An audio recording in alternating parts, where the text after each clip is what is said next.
Hello and welcome to All Talk No Dice, the worst excuse for a D&D show you can find online. Now, from last we left off, the companions of fate are met by a very unusual creature, a mature dragonborn woman who rides on the back of an ancient silver dragon. As words were exchanged, she aided your unconscious wizard and Pladrine with a vigorous shake and a firm kick. She introduced herself to be Lady Seanard Fenthrith, Queen of New Draconia, and the dragon, her own daughter, Adalon. And after Adalon was eyed up by Tara and Gerald in her colossal dragon form, she took on her stunningly tall, pale, buxom and gorgeous silver-haired true form, who was immediately bound and interested with your Kenku captain. Upon Theron and Tara asking Adalon if she could assist within the skyship journey over to Yolduheim, a deal was struck between Gerald and Addy. A ride for a ride was proposed and accepted. Quickly, she swept you off your feet and hurled you off the side of the ship, only then to catch your free-falling body in her colossal dragon form and took you on the first and most incredible dragon flight of your lifetime.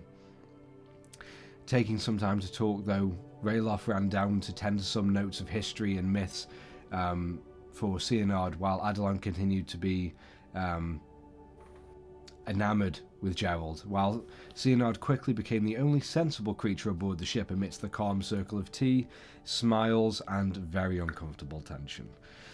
The rest of you took a breath now that the awkwardness has fallen, that had fallen and flown away from the ship. But talks began to turn to where your journey is headed and why, and having a few tough questions posed to you all from Seanard, then telling stories and past to each other, finding that the Devourer of Dreams could somehow maybe be related to a long-forgotten shape-changer that troubled Seanard and her party over 3 decades ago. Now, if I get everything ready... Now, just as Addy crushes a few panthers in one claw to show her dedication to protect her love upon the mountain peak just upon the shoreline of Ferrisweir, Gerald sets the mood lighting and you both settle down to make a connection that could last a lifetime. However, upon the brine barnacle, you all begin to hear flutters from smaller sails as you look to the sides of the ship, and coasting by you see 6 humanoids in brown leathers and masks riding these arcane gliders, these parasails, all pulling out scimitars and quickly closing the distance, and in the immediate sight of the swords being unsheathed, Theron begins to hurl an arcane bolts towards them, and just as the magic missiles spiral out into the air, heading towards their target, this is where we pick it up. So, I will have everyone roll initiative for me, please, and I will put you onto the map. Oh, okay. I think that's my first good initiative roll.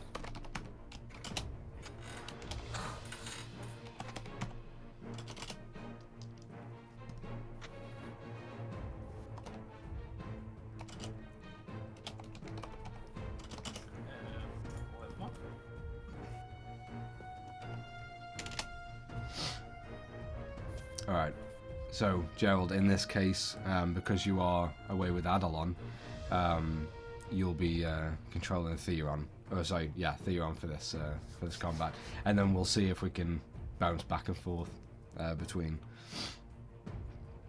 Okay, let's have a look. So, 25 to 20.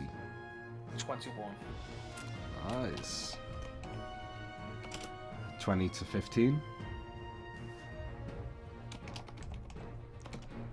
15 to 10. 13. 13. What's your dex mod? +3, yeah. Okay. Rounding it off with 8 on Theron's side. Okay.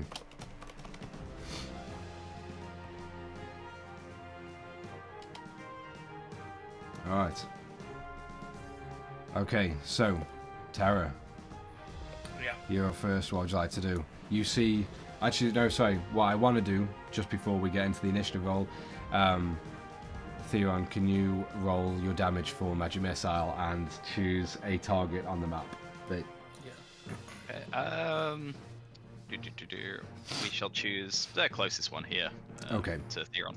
Alright. And that is 4, 5, 6, +1, isn't it? So 7 damage. Nice. Okay. Awesome. So you see the arcane bolts and just slam into this bandit, kind of like. Luckily, all hitting him and not the glider that he's on. But taking a hit, and you see just from the impact, you see the form just and just glide off just after taking those hits slightly, before trying to rear back and come back to all of you again. But some good solid damage. Okay, now into initiative order. Tara, you are up. What would you like to do? I'm just going to see which one's is probably closer. I can only hit that one so far. I'm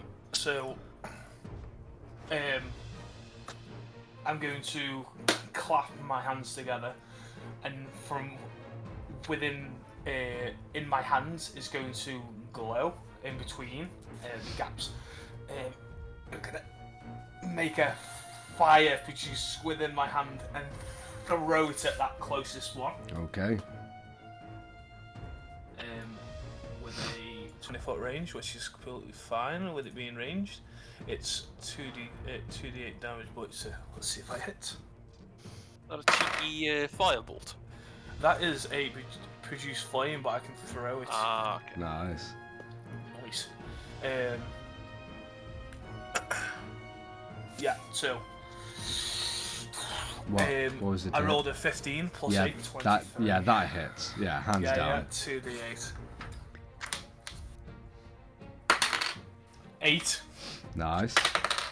4. 12 damage. Nice. 5 damage. Okay. That helps. You clap and you begin to produce this rumbling, flickering flame, and you launch, and it just slightly curves through the air as just a little bit of spin on it.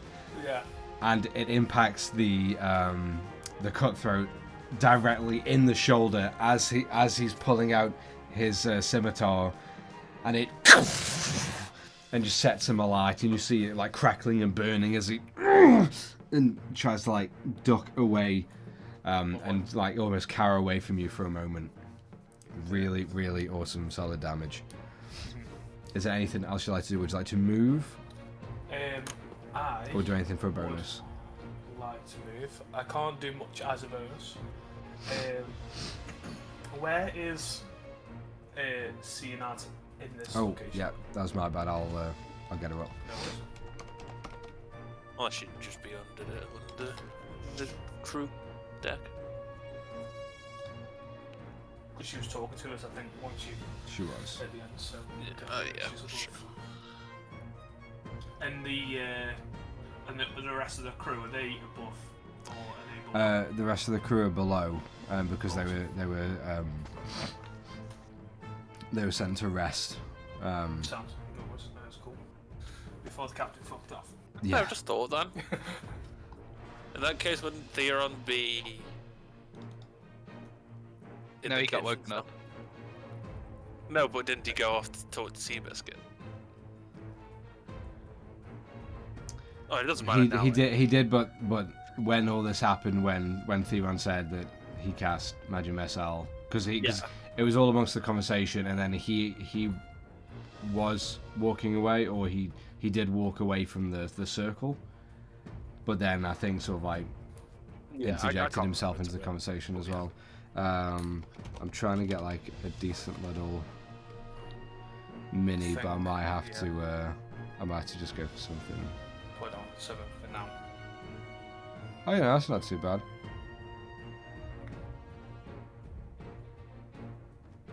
Yeah, okay. Alright. There you go. Awesome.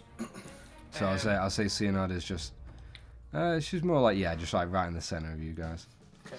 Off what I know that she looks like as is, does she look like she's quite covered for armor resources? No. No. I'm going to look at her, shit myself, and I'm going to move any little small amount of movement to get not in too close a proximity, because I know she's got that dagger that I assume that she's going to be good at. I'm going to dash, kind of not dash, but like in front of her, leaving a bit of a gap. Yeah. Yeah, you know what I mean. Yeah, I'll put that's myself okay. there for Yeah. now. So you kind of get in front of her Yeah. and just like, and just protecting her. Okay. And I'm just gonna look around me, but say to her, "Are you gonna be okay?" And that's it. I'll end my turn. Yeah. And well, that's perfect because it is Cyanard's turn next. And you just hear behind you, Tara. I've had enough experience. And she grabs onto your shoulder, and you feel her foot press into one of your back of your knees. Okay. And she just keeping you steady. She leaps up and is standing on your shoulders. Okay. Is there anything I can do if it's there? As what would it be my bonus action or nothing? I guess just like get low and like stay. Just assist her for now. Pretty much assist, yeah, and yeah. But Stand still. yeah, but as I she will do that. as she pushes your knees forward with her one leg, like one knee is pushed with her knee and the other pushed with her foot, just as she kind of gets you a little bit lower, and then just to stay solid. Yeah. And she I'll stay still. and she just like climbs up your body and just hops onto your shoulders, and and she takes her bow from the side, and you notice she has 2 arrows holding with the bow, just so she can like grab one arrow and fire, and then grab one and fire from the bow hand. She puts one bow to the side, and she gets like this small little sort of like thread. Yeah. And she just quickly makes a loop around the arrow shaft itself, and she's just going to and just like one fly to I'll let me see about distance. Yeah. Okay. So just for this one, she's going to attempt to hit. Okay, and with a natural 16, that does hit. So, nice, max damage. So, you notice that as she lets the arrow go, you just see a small sheen of light just cascade off of this thread that's attached to it as the arrow. And within a blink, you look at the guy on that glider that had been hit by the magic missile, and you just see him clutching this arrow embedded into his ribs. And you just see a Cyanide say, "Now it's the time to stay steady." And she's going to try and yank him back. So that's a save on his end. And he fucking doesn't make it. Nice. So he is pulled to her.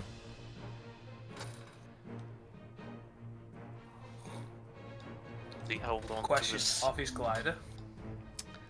The glider, you notice as the user is yanked from the construct, you notice it kind of almost like a car or bike stalling.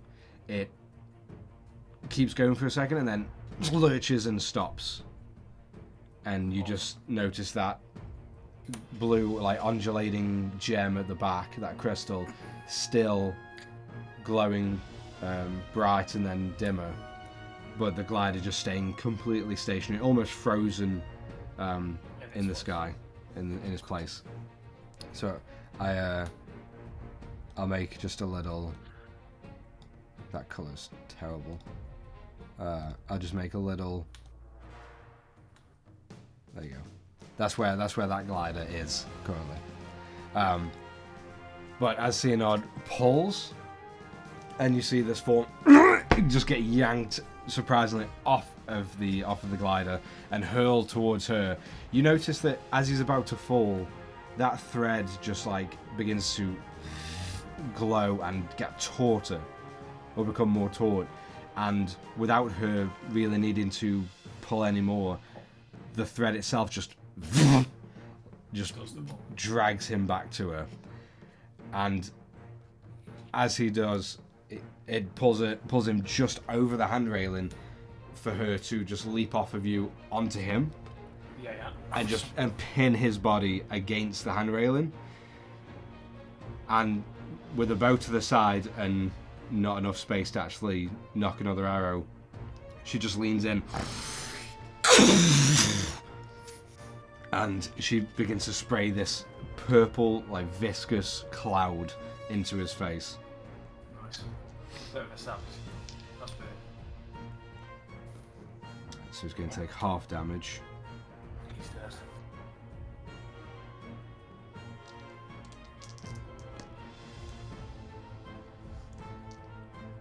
Yeah, even with half damage, he was looking low. You begin to see, you just hear it,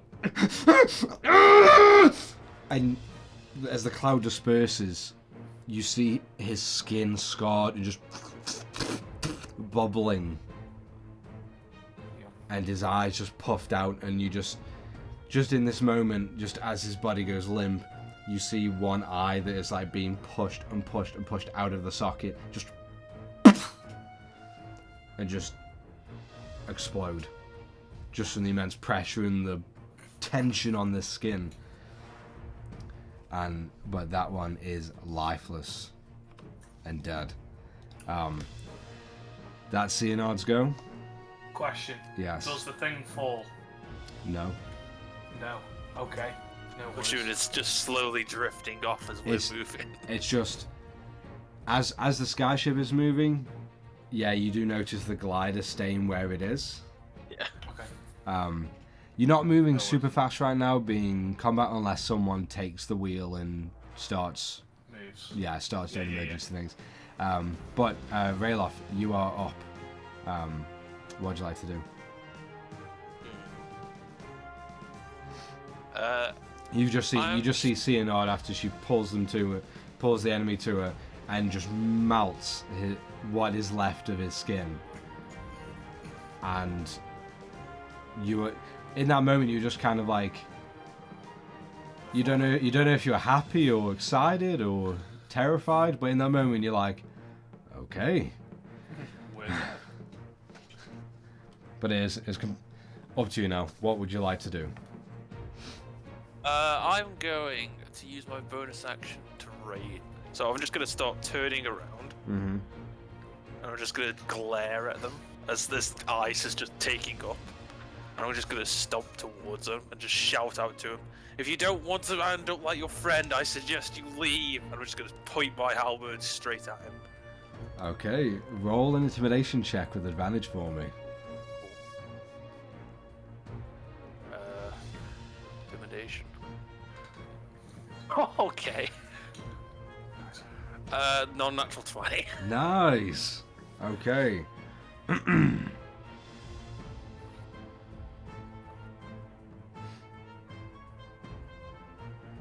Okay. All right.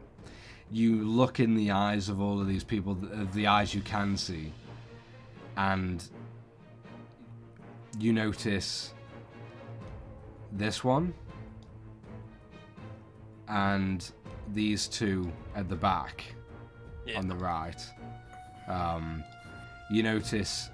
Is that your turn, or are you waiting to see what happens? Well, I'll use my action and bonus action anyway. Okay. Well, it's the bandit's turns next. So. They want to turn me around because I can't seem to do it for some reason. Oh yeah. It doesn't matter too much, but. Better? You're welcome. You move more. Yeah, I'll just move like there in front of everyone. Yeah, that's awesome. You notice these two at the back sort of like adjust themselves and just pull away slightly. This one rears further to the left away. Yeah, I'll just still be sort of like that, halberd in one hand. Still. Yeah. But this one, that's already like caught on fire slightly from Terra's produced flame. You just see their eyes snap to you and their scimitar out, and all you hear them shout is, "It don't matter what happens. What you've got, we want it." And they're going to glide down and try and make 2 scimitar attacks against you, Rayloff. He's coming in. Can I just say to him, just staring down, just gonna take my halberd in and say, "Death it is." Then I'm just gonna be ready. Okay, I'm gonna be able awesome, to do anything. awesome, love it. Well, the first one is a fucking natural 4. That's not gonna hit. Nope. And then Never know. 16. Nope. Fuck me. Okay. So as you ready your halberd and you proclaim where this is leading, you easily block both scimitar attacks as this guy is going to continue to try and fly past Yeah, I'm you. immediately sentinel attacking him then. Okay, go for Once it. he if he goes out of my range anyway. Yeah. I'd say just about there, just before the side railing.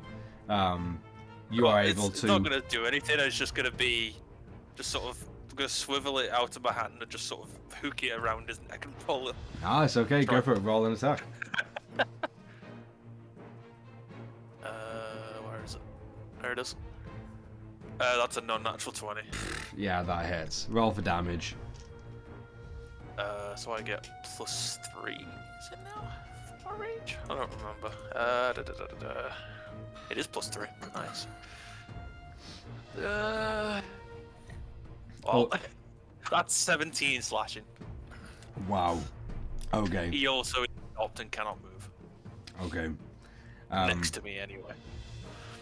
How much, Tara, just remind me, do you remember how much damage your produced flame did to him? Was it 8? 12. 12. Okay. Yeah, 8 was from first roll and 4 was the second. So Rayloff, you sort of like, you go to swing your halberd, but you open your grip slightly just to let the long pole on slide out more to get some more reach before grabbing it, and you just hook it around his neck, and as you and just yank him back, you see the halberd just come clean back to you. As you see his head just His body up. roll Does his on the body deck. just sort The body, as it was pulled and decapitated, just goes lies flat on the deck, pretty much with his legs up and over the hand railing, and the glider just sitting, like, lurches forward again and like stalls itself, and it's just on the edge of the ship. Can I, as it's moving away, can I grab it before it moves? Yeah, absolutely. Cool, I'm gonna grab it then and just sort of hold on to it. Okay. I'll grab the glider, so that is mine now. What I touch is mine. Mine. Awesome. Okay. It's not part of the action, then I'm just gonna hold it up. Yeah. And just turn to face the rest of them. You see, in that moment, three of them are terrified, whereas this one over at the far port side is going to rear down and is going to try and make 2 swipes against you, Theron. Actually, no, 1 swipe against Theonard, 1 against you, Theron, because you're both in that range if they get by the side of you. And you do notice, I'd say Theron, because of the passive perception being so high, and Theonard being able to notice, as this humanoid, this fairly like younger, like, you know, very taut toned skin face, humanoid, like just a young face, under the mask, you can see just like tears welling up, and you don't know if it's fear or it's joy or sadness.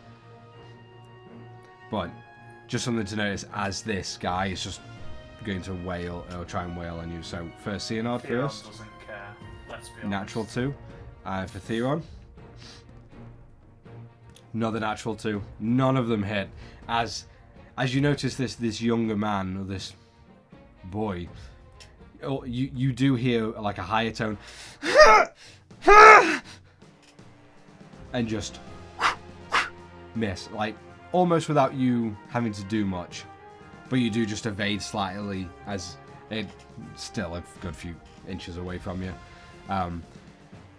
But the other 3 are terrified right now and questioning their morals and what the job is.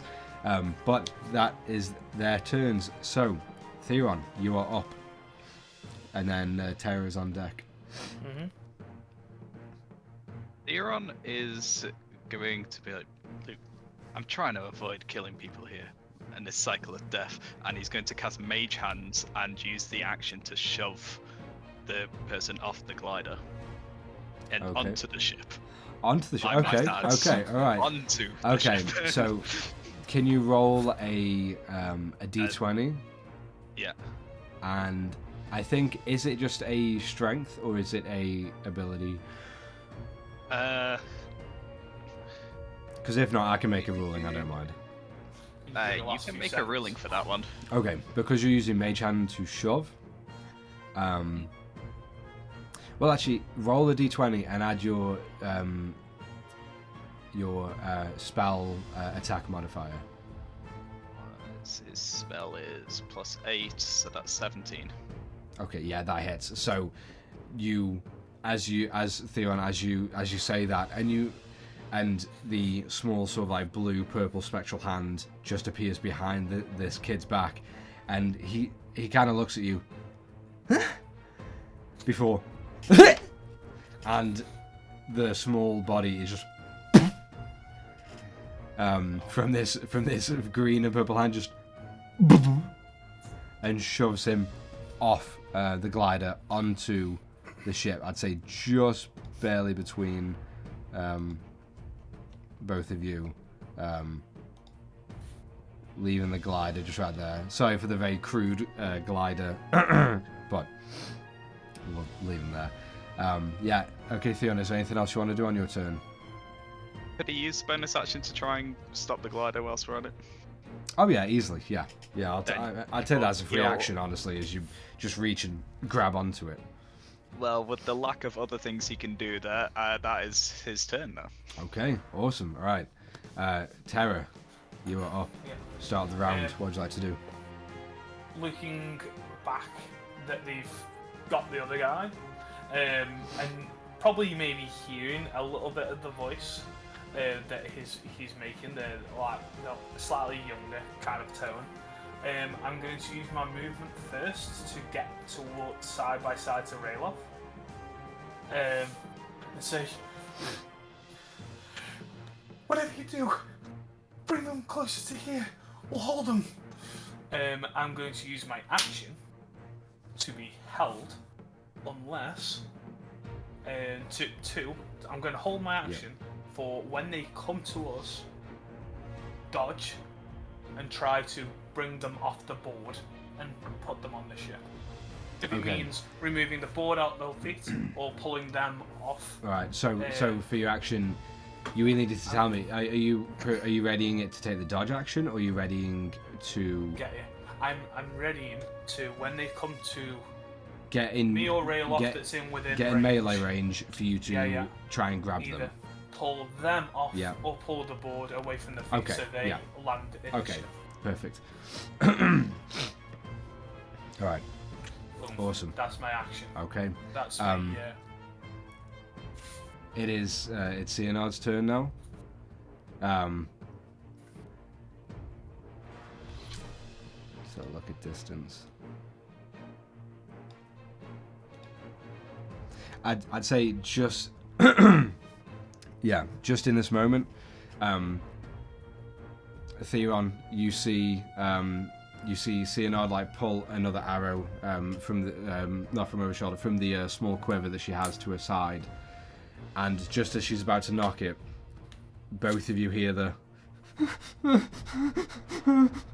just whimpering behind her and in front of you, and you just see her turn her head a little bit,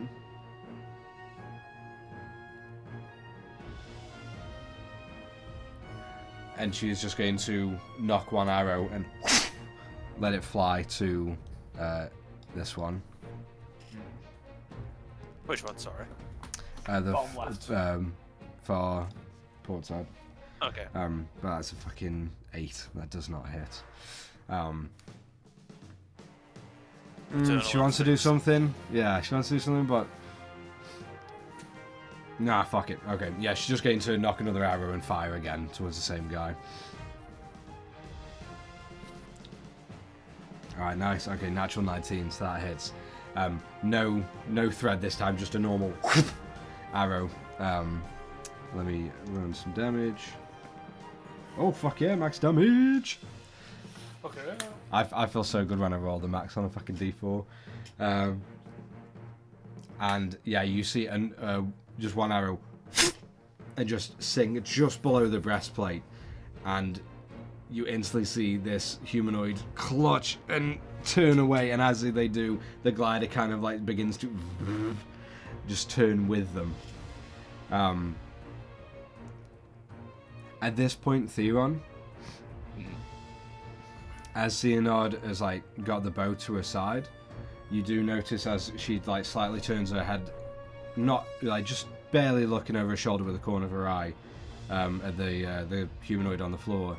You do see her kind of move one of the like some of her cloak to the side, revealing 3 daggers, and she does unsheath one and just stare back. But that's Xehanort's turn. Rayloff, you are up. I'm assuming. Well, other than that, they probably are the ones that are still there, or more younger. Would I be able to discern anything else from them? Just at a glance, not spending an actor. Okay, at a glance. I'm just looking at your passive perception. We've got 12. It's. I'd say you can tell the one that's furthest back away. So I'd say this one, far right corner over here. They seem this shape and size. You'd say is probably similar to the one that Theron had pushed off, and that is pinned between Theron and Xehanort. But the other couple are fully grown men or women. Okay, I then. wouldn't have known that anyways. I'm just gonna shout out again then. Only a beast charges mindlessly to death. Will you surrender as men? Be cut down like beasts. Nice. Roll a persuasion or intimidation check, your choice. Rayloff's a changed man. Tara is actually going to look left in astonishment. Wow. Was that just said on the battlefield? 13. It wasn't the best. 13. I'm amazed.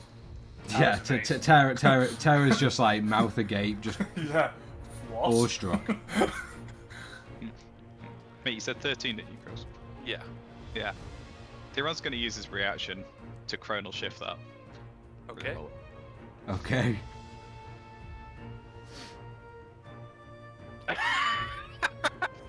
It's worse. Oh no. Okay, good try though. Worth a try, Yeah, worth a worth try. a It didn't reaction. land quite what I wanted. Go on. Yeah, good try though.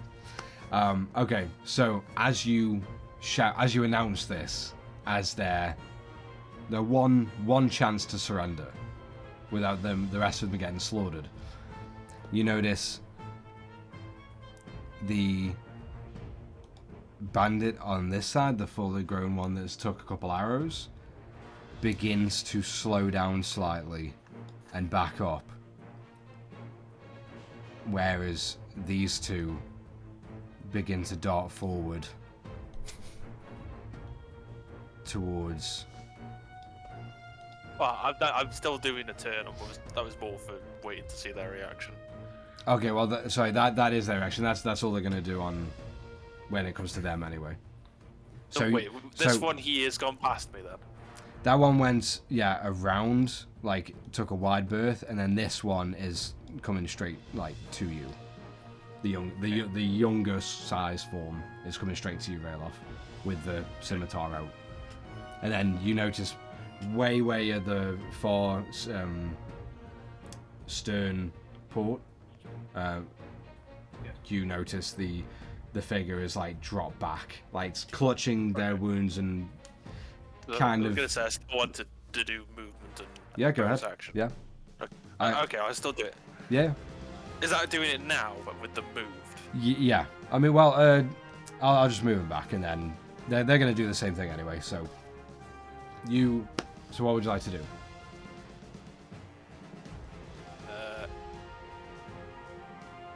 It's because you can tell two of the three aren't taking your shit.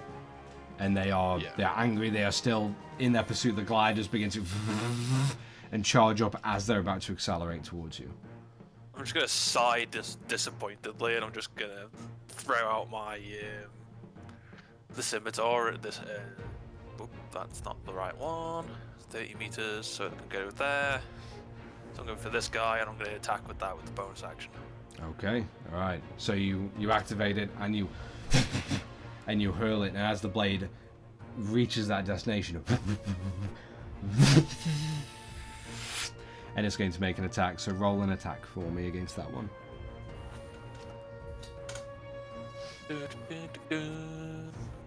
18. 18, nice, that does hit. Roll for damage, please, for the dancing scimitar.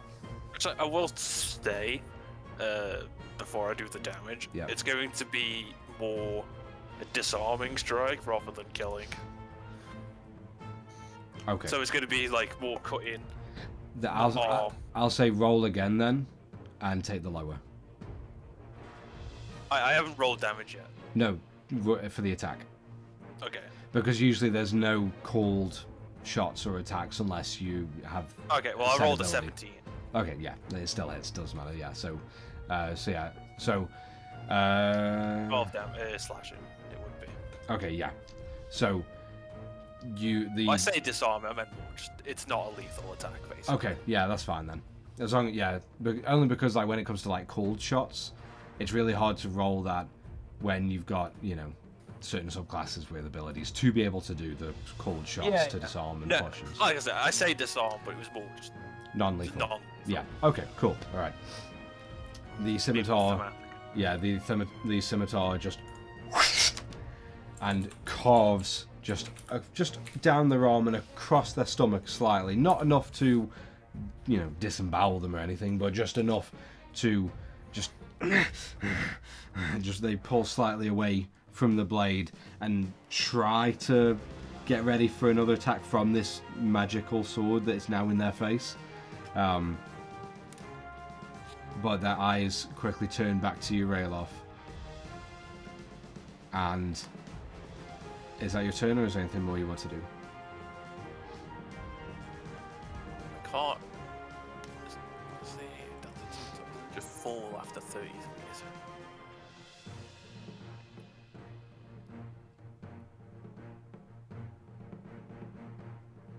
No, it just says within 30 feet of you. It doesn't say it has to be within 30 feet of you. No, because you chuck it and then move.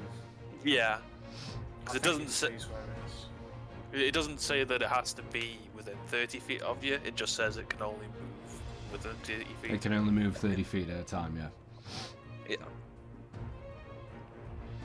So at that, then I'll just then turn back and just start heading towards the younger one and just sort of not threat. Well, just sort of stand over them, but more protective against other people. Okay. Yeah, that's right. Awesome.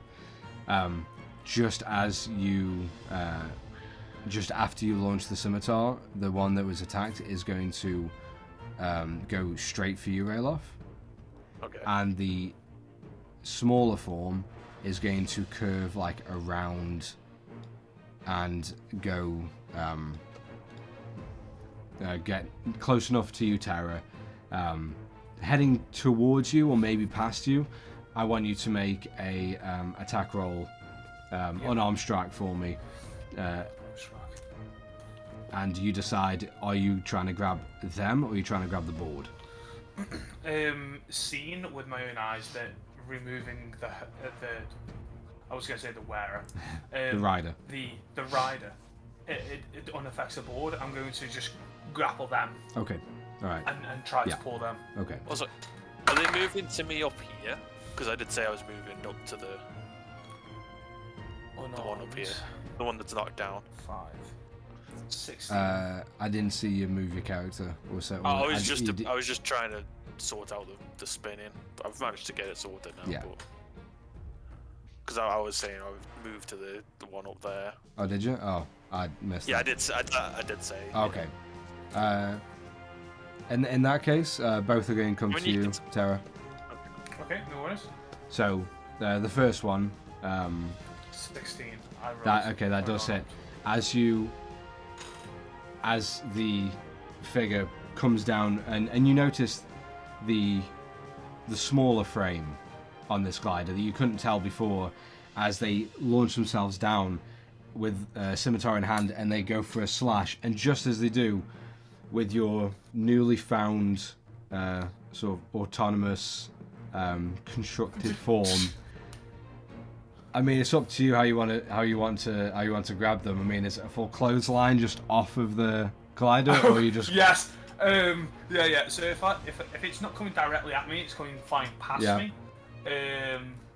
It'll just be.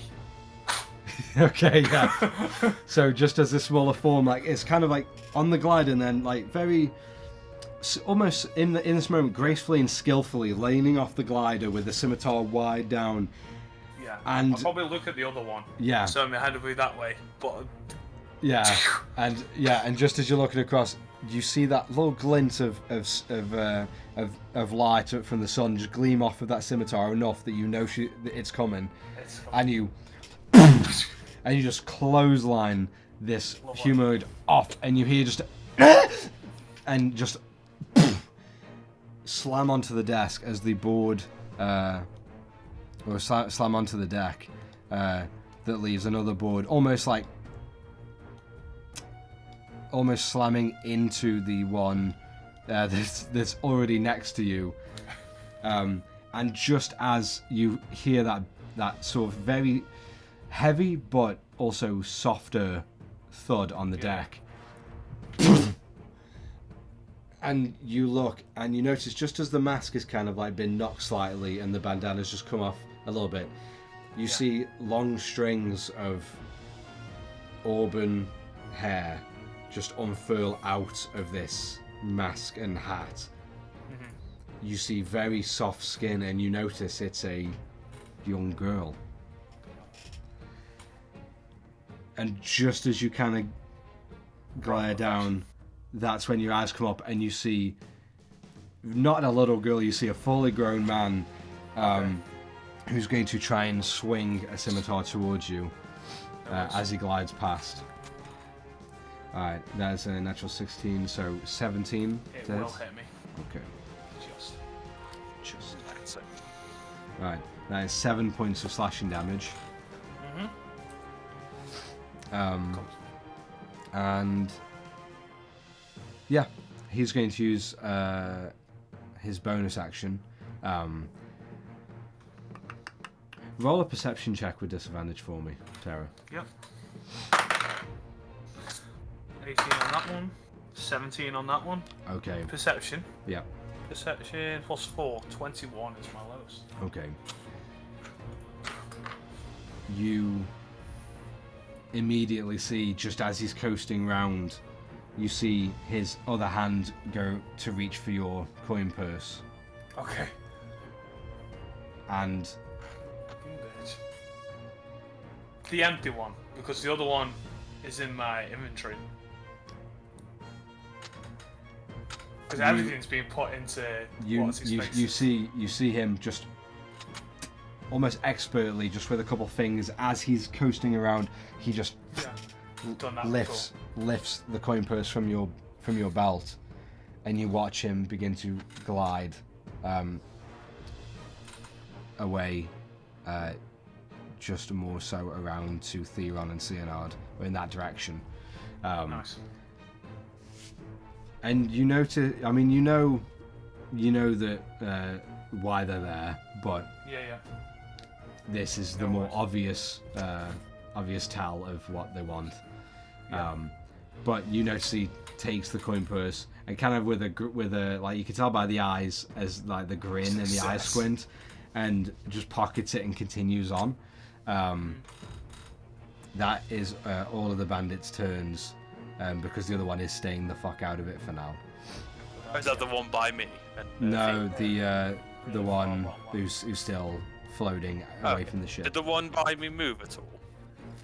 And now No. you hit on the The floor. kid, that's on the floor. The smaller form, no, they haven't moved. No, he's just sort of bundling up, I'm guessing. Cry a bit more. Actually, I'm just gonna say, if he tries to move away, I will just grab him. I'm Okay. not gonna hit but him. you've okay. I haven't used my reaction. He's on the ship as well. No, if he tries to move away, I'm just gonna grab him. Okay, that's fine. In the moment, just because the younger girl has used her action, has been fucking clotheslined the fuck out. Yeah. But this younger man or this boy, between the whimpers, it just like reaches down to his boot and just pulls out a small dagger and is going to try and stab Cyanard in the leg. Bad move. Yeah. I'm Hey, gonna I use my was just- sentinel attack then. I'm not gonna hit him with my sword. I'm gonna punch him. Hey, Okay. I've just seen you. It's gonna be put after acid that. breath into that guy's face. I'm gonna try my luck in killing you. Because Cyanard's AC is incredibly fucking low. It does hit, and it's since it is only a dagger, I think it's a D6. I'm pretty sure. Fucking minimal damage, whatever. So Yeah. she takes 3 points of damage as the dagger just into her hamstring and out, and you just hear by the guts. And she looks back, and you see the grip on on her dagger just tightens as she like looks like she's going to raise her hand, and just as she turns around, Rayloff, make an unarmed strike for me. Yeah. Just for theme, it's not gonna be a punch. I'm just gonna slam my boot into his face. Okay. Against the back. Okay. Get back down. Just watch his skull. Yeah. I'll kill it. It's just a Yeah. Memories. And it's just like the Hulk just go, And- go to sleep, go to sleep. And- Fuck off. Yeah, just bring that back. Fuck off. Shit. And then Theron, 16. don't forget you're up after this. 16. Yes, 16 hits. Roll for damage for an arm strike. Or what I is don't your need damage? to roll. It's 6 plus 3, so 9. Non-lethal again though. But Okay. As you push your boot against his face and slamming his head into the back of the railing, you notice, because you said non-lethal, all it is you put very quickly, you just turn, and just after that thud into his face, you hear yeah. Nice. and you hear clonk of the head on the back of the railing, and he is just out cold. Deserved. With all their turns done, Theron, you're up. What would you like to do? So, Theron is going to cast Otterluke's Resilient Sphere at this one over here. Mm-hmm. So, what do we do? It's going to go with like essentially a thin brown bubble at first. Is going to go and encase around onto this figure, and they must make a dexterity saving throw. Okay.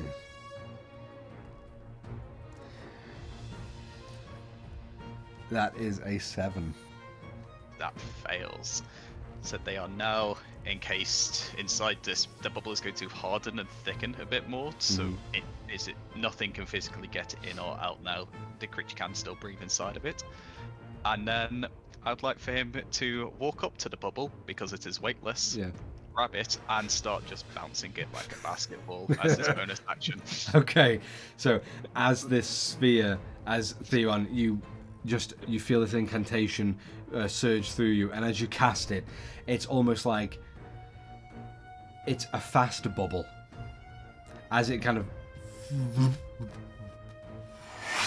and just is like almost magnetized to this bandit and this cutthroat, and as soon as it hits, it just expands and encases him and becomes murky and dark, but stays there. The glider just jolts and stalls again, and you just walk up and you grab the sphere, and it's pretty hefty having a full, curled up, balled up human in there. Oh, it's weightless. Oh no, sorry, it's pretty sizable. Oh, sizable, yeah. but completely weightless to the touch, and you just More like a beach ball. yeah, very much so, yeah. Awesome. I love the turn. So I'll just get a nice little circle around this one, and then I'll say we'll grab him into like the center of the ship. Yeah. Almost sort of there-ish.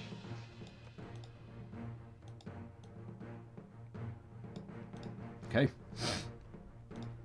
Awesome. Okay.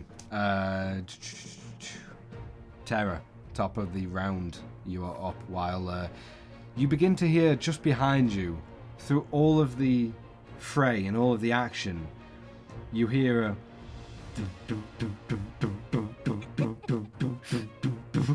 just behind you.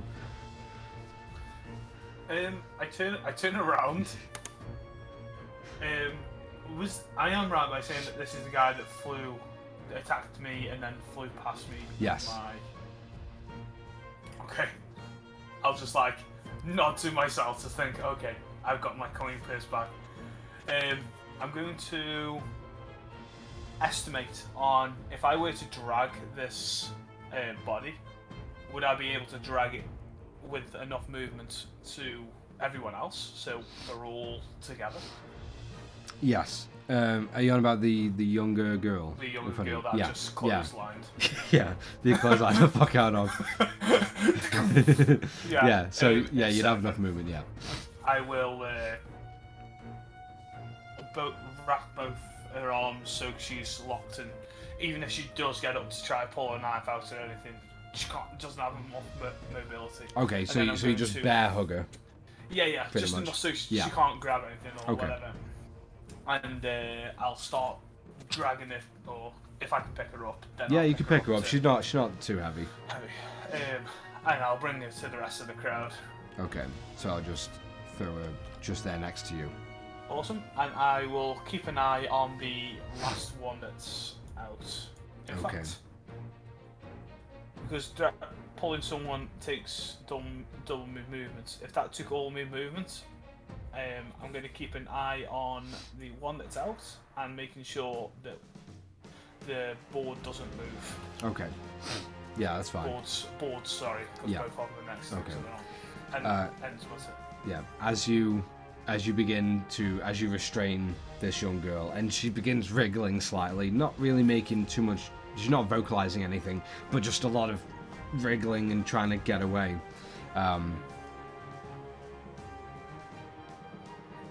Theron and Rayloff, you see Cyanard just like gripping her dagger, looking towards the small boy who's unconscious.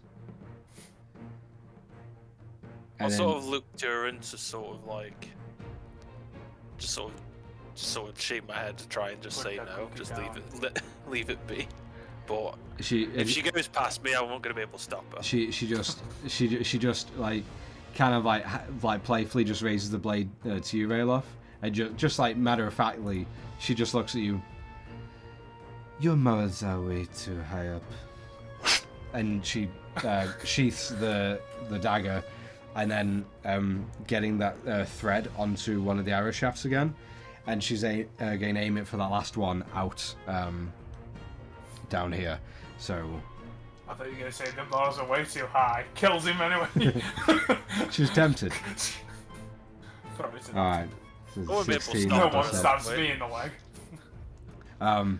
Yeah, she is. The arrow hits, and as soon as she just gives a slight little like knock on the thread that's attached to her wrist, the entire body or the entire creature it just gets yanked off of its glider and almost like a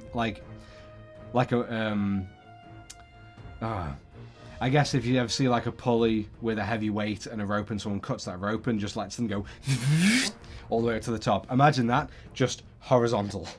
Lies. And just straight to her, yeah. And I have one of these gliders. Yeah. That reminds me as well, speaking of glider, I'll put it there. And the form launches or is pulled all the way to her via the arrow that is kind of locked into their abdomen, and is just tearing part of the skin and the flesh out as the creature's being pulled to her.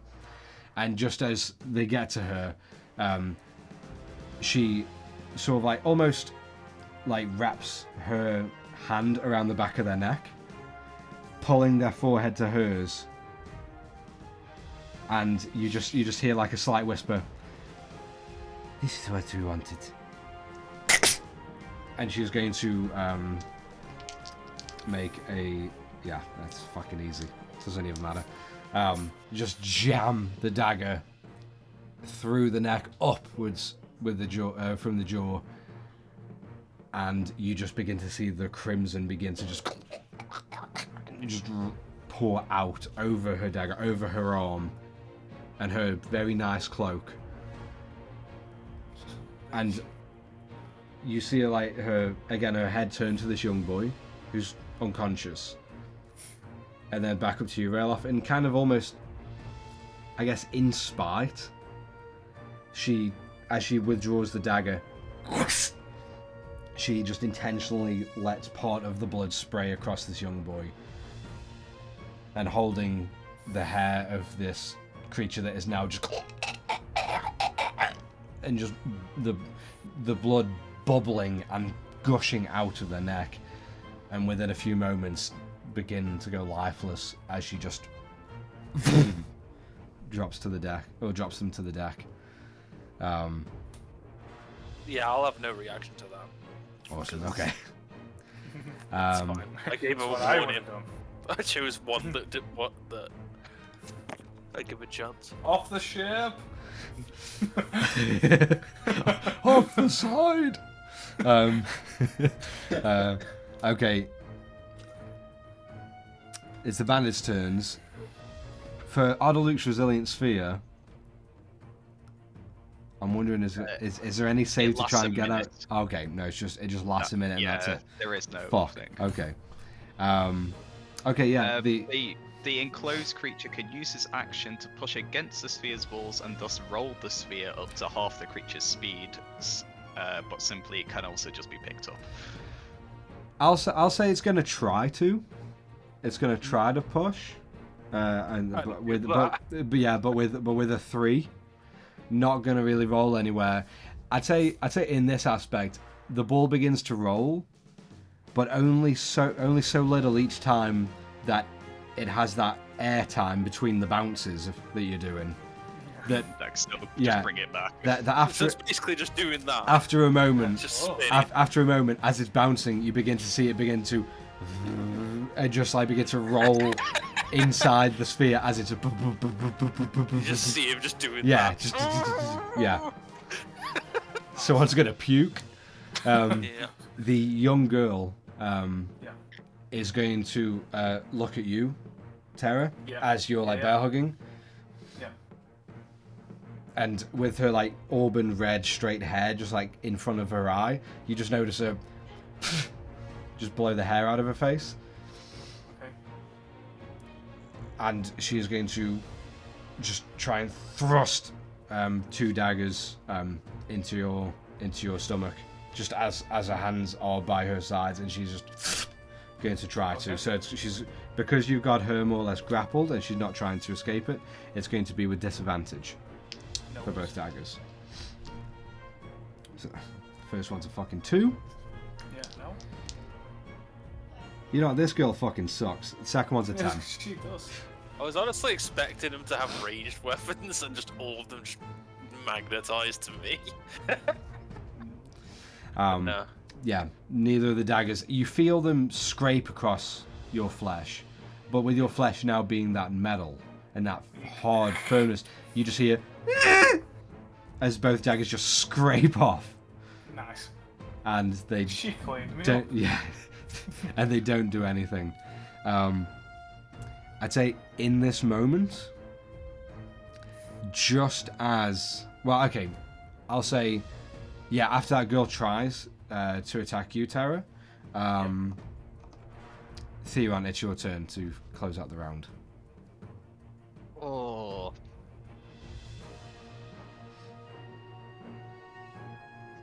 Theron's going to grab the ball, and as it's spinning, try to balance it on his finger to keep it just sort of spinning Okay, as a basketball. roll a sleight of hand check for me. We'll go. Rolls a 1 and just flies off the ship. It's a 5. You, and as it's spinning, you kind of just like, you give it one, and as it just bounces up slightly, because of the motion that the creature's creating inside there, you try to catch it on your finger, or in your hand, or just anywhere so it can balance, and it's that thing, you know, when like you don't catch it right on the finger and it kind of goes to the side or continues where the motion's taking it. It does knock off your hand and look to like bounce high enough to go off of the ship. Has that used my action essentially for that? I'll say because you just bounce it up and hold your finger, I'll say that's a bonus. So you have your action as the sphere just and just begins to take its trajectory. I feel like that Theron is going to try his hardest to sort of time it so that it's going over the edge for him to catch it. Oh no. So- I'll say, Yeah. okay. Roll a dexterity saving throw. Christ. Let the wizard do all the deck stuff. That's a great idea. Hey, So the that's wizard's the 17. one trying to do the dead stuff. Okay, 17. As you dart over to the side and you wait, you just see it happening, and you barely are just able to and grab onto the sphere again. Wait, we're not gonna turn. Hey, anyone think of a new sport to play with this? How far can you throw the ball? Alright. So luckily he didn't get launched off the edge. Tara, you are up, and I'll see what you want to do with this young girl, and then we'll see about if combat closes out. Right. Would the- Do I get a turn for this, or? Yeah. Oh shit! Oh yeah, shit! Because I went from Sunar to the bandits. Yeah, sorry, Rayloff. Your turn. Sorry. I'm not really gonna do much. I was just sort of gonna pick up the. Yeah, I'll pick up the unconscious kid.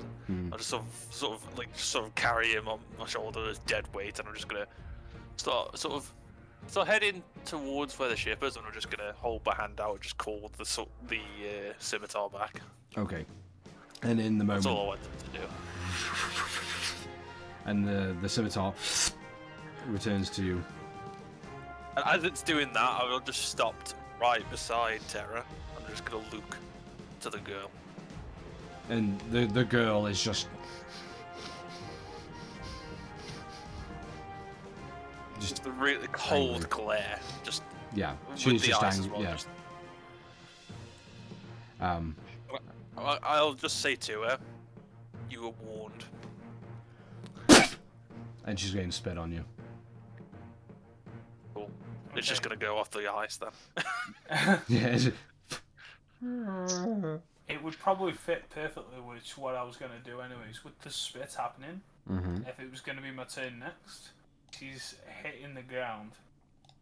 I'm going to keep the grapple on her, but pull her arms back so she's now behind, and her face, well, her chest and face is going to be on the floor, with her face on the side so she can obviously still breathe. It's not full on face plant. But I'm going to just grapple her and pin her down so she's fully Okay, prone. alright. She Roll can't a do strength check for me. anything. Yeah. Definitely with the insults of that. 11 strength is +1. It's 12. Okay, yeah. In fact, no, yeah, 12. No, it's fine. I'd rather keep it for a better one. Okay. You see her spit, and you straight away slam her down onto the deck. Get her And arms behind. so get her she arms can't behind her use- back. Yeah. and just sort of lean on her with your knee into her back and on her, holding Yeah. her arms there. Yeah. And you just hear, Did no one tell you that was rude?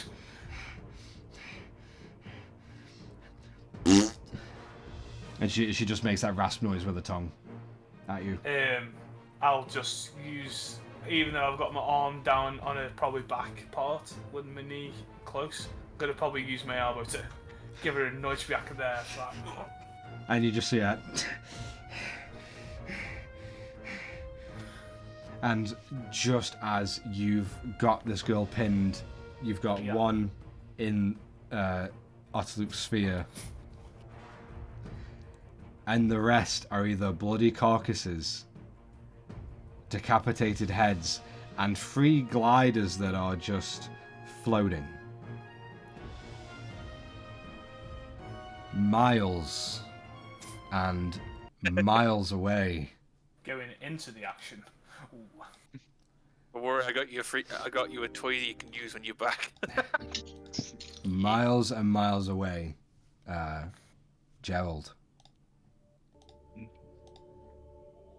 You are with Adelon, and you have concluded your, well, I mean, your very high performance check of slamming Multiple that ass. businesses. And yeah, you feel like, at least after, you can tell she's still enamored with you. And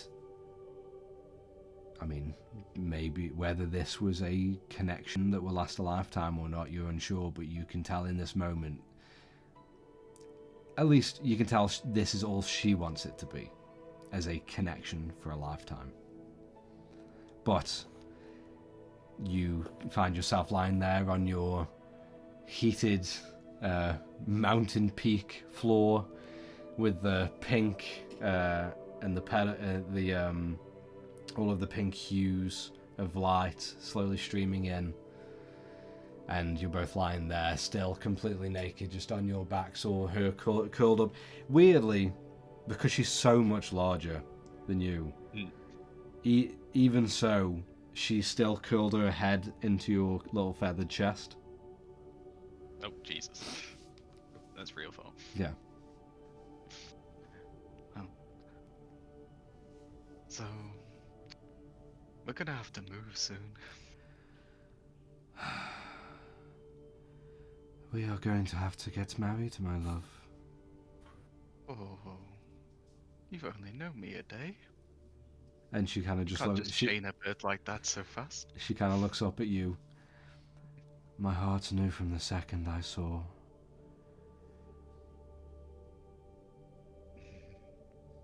But if you are, you're going to have to at least stick around for the ship. I said I will be around as long as you need me. But what about your mother? Do you not have an entire country? Well, I don't rule it.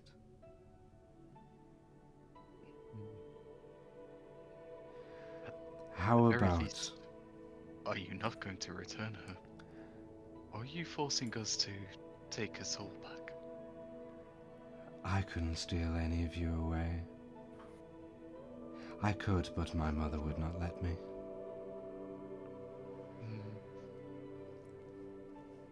Thank you for this. Yeah, although, on our journeys, we encounter problems. And with you around, these problems aren't going to be, how can I put it, they're going to be less fun. You will trivialize them. And that's why I was thinking,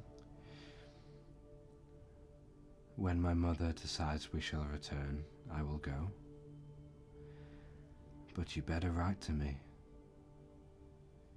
And when your journey is done, I want you to come to New Draconia, and we can live out our lives then. Or you could just fly back and sort of be an observer when, shall we say, shit goes down. But, my love, that would trivialize so many challenges in your journeys. That is true. But how am I supposed to just abstain for this entire length of time? You'll have to keep yourself busy until you return to me.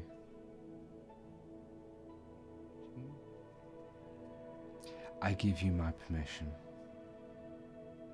I know a little bird like you, and she just begins to nuzzle your beak. Or just sort of like, just lightly stroke your beak. I know a little bird like you cannot hold themselves accountable for all of their desires for long. They all just flock to me. What can I say? You're lucky you saved that until after.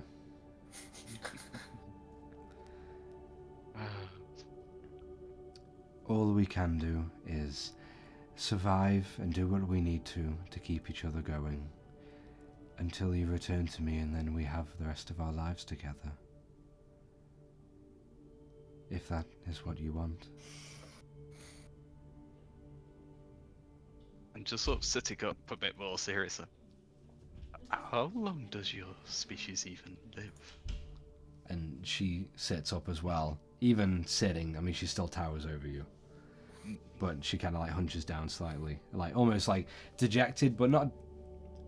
just more exhausted in the moment.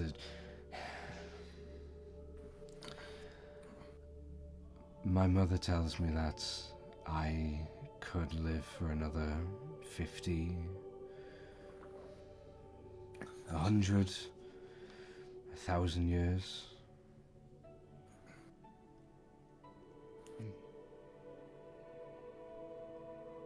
Well, unless things change in my life,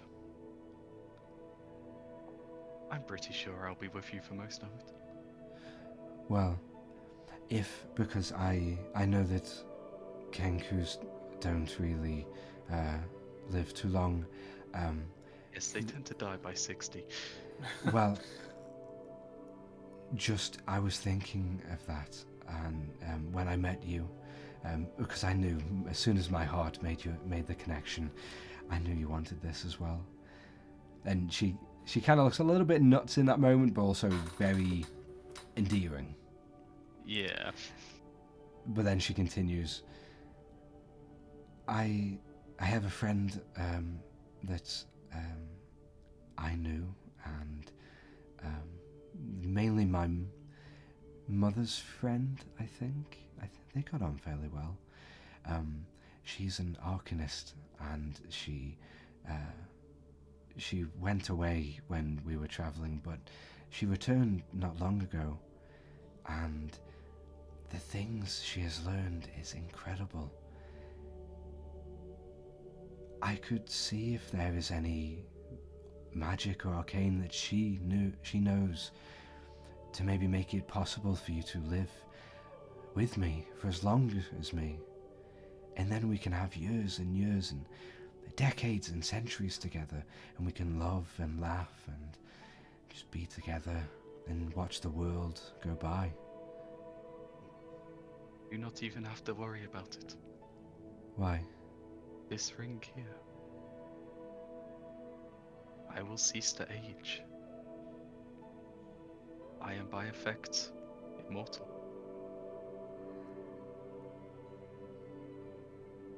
I can still be killed by normal means, but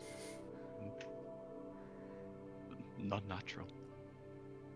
Okay, I know all of you bards have your tall tales and your stories. Seriously. Seriously? Well, as far as I'm aware. And what other capabilities do you have? Well, to be honest, I'm not even too sure myself.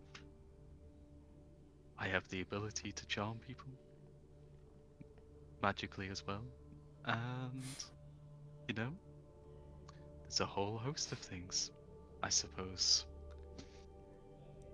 This is one, and I'll sort of get up and I shall walk to the wall and just start climbing up to it. Be like,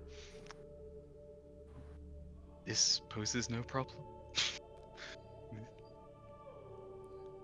That looks like it could make things a lot more fun. And then I'll drop back down onto the floor. And I'm sure, as I grow older, more will become available to me.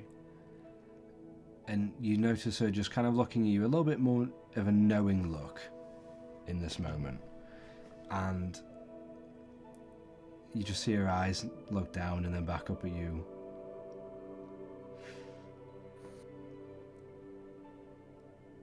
And how much do you need to satisfy your hunger? And how often? Wait, you know what I am already? I've seen a lot. And I've seen you're as beautiful and graceful as you are. Those abilities and, well, the unaging process. I never really paid attention in school, but the things, I have some love for the weird and the wonderful. Well, I'd say every 2-3 days I would need a top up. Are you hungry now? I'm glad you asked. I'm going to bring out a couple of the vials of everything, since you enjoyed the taste as much as I.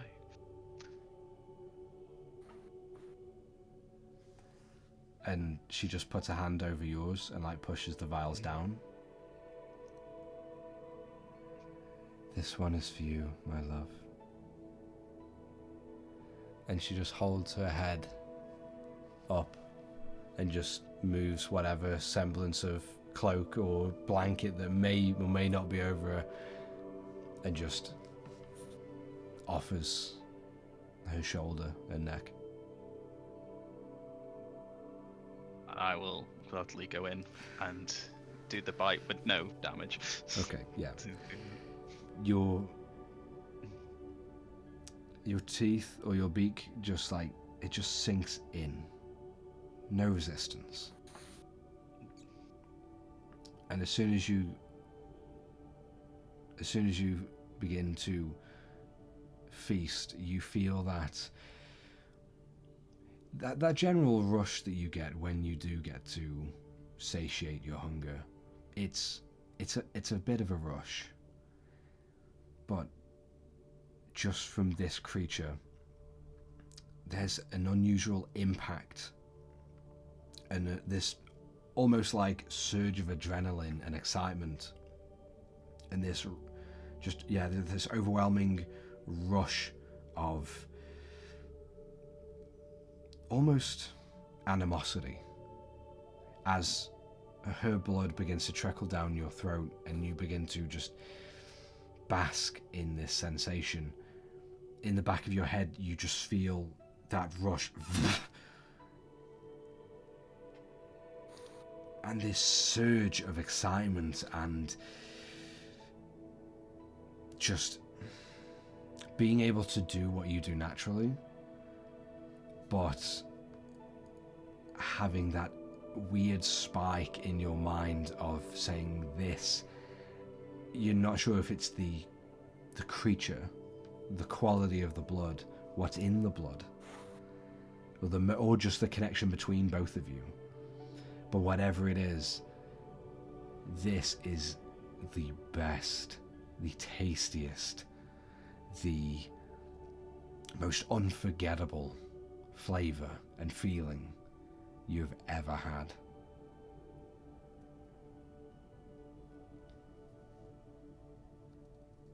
So withdrawn. That is the absolute best meal I have ever tasted. Well, Nothing else can compare in this world to that. funnily enough, I thought the same of you. And she just like looks you up and down.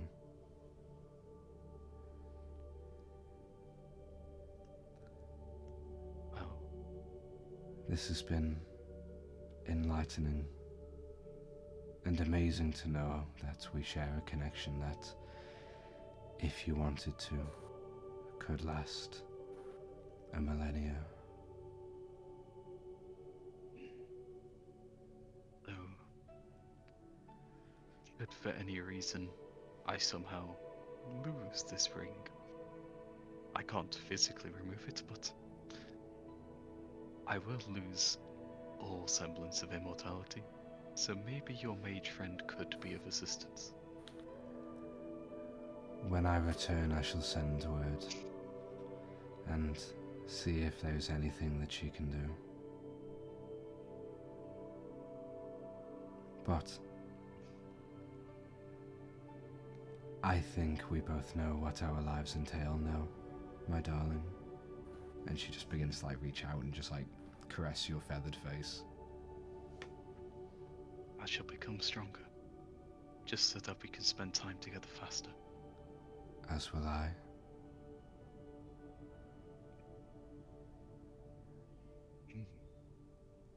And ooh, I think in that moment also I'll give it a bardic inspiration with that. Okay. Mm. In that moment, just as the pink hues of light begin to fade, and the light is still protruding just a little dimmer, you notice a cool breeze catch through, and Addie just shivers slightly in your arms. This has been an amazing time. Are we married now? Or should we hold off on that? How about not officially, but I shall give you this, and I will pull out the platinum and starlight bracelet. Okay. And she just offers up go a to- slender wrist. I'll just slide it on. Consider this the promise that I shall write to you, and I shall come back for you when the time is right. Then I have something for you. And she reaches down into her small bag, a lot smaller than yours, and with a lot less stuff. And she holds up a small iron ring.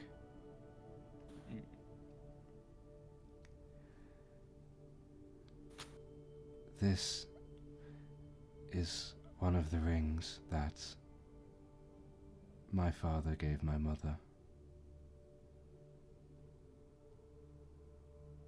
He made it himself.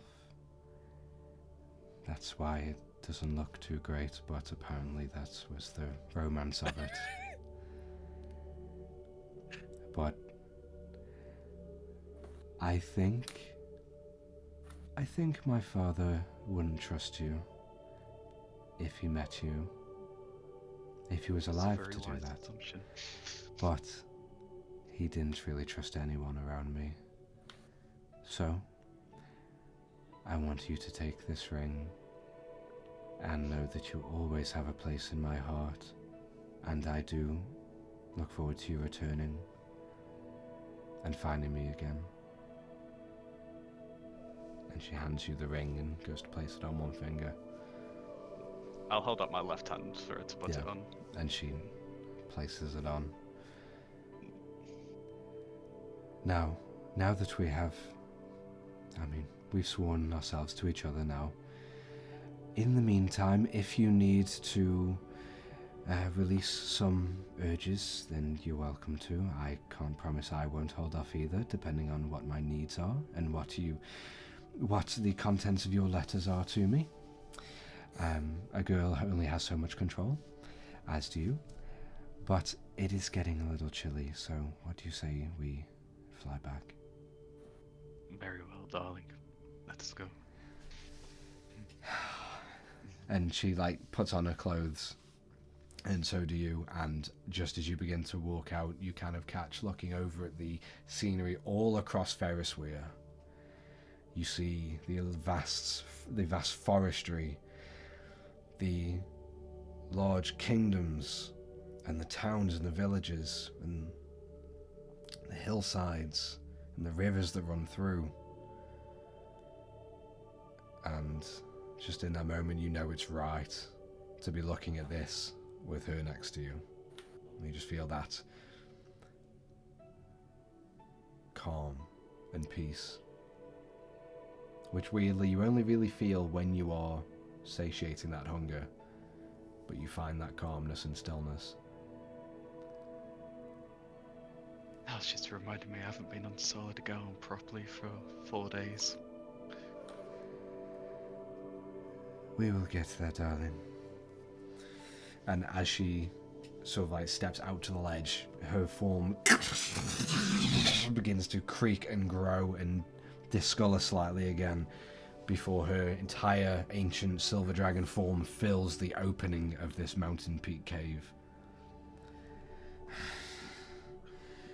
I'm going to climb up on her leg, just yep.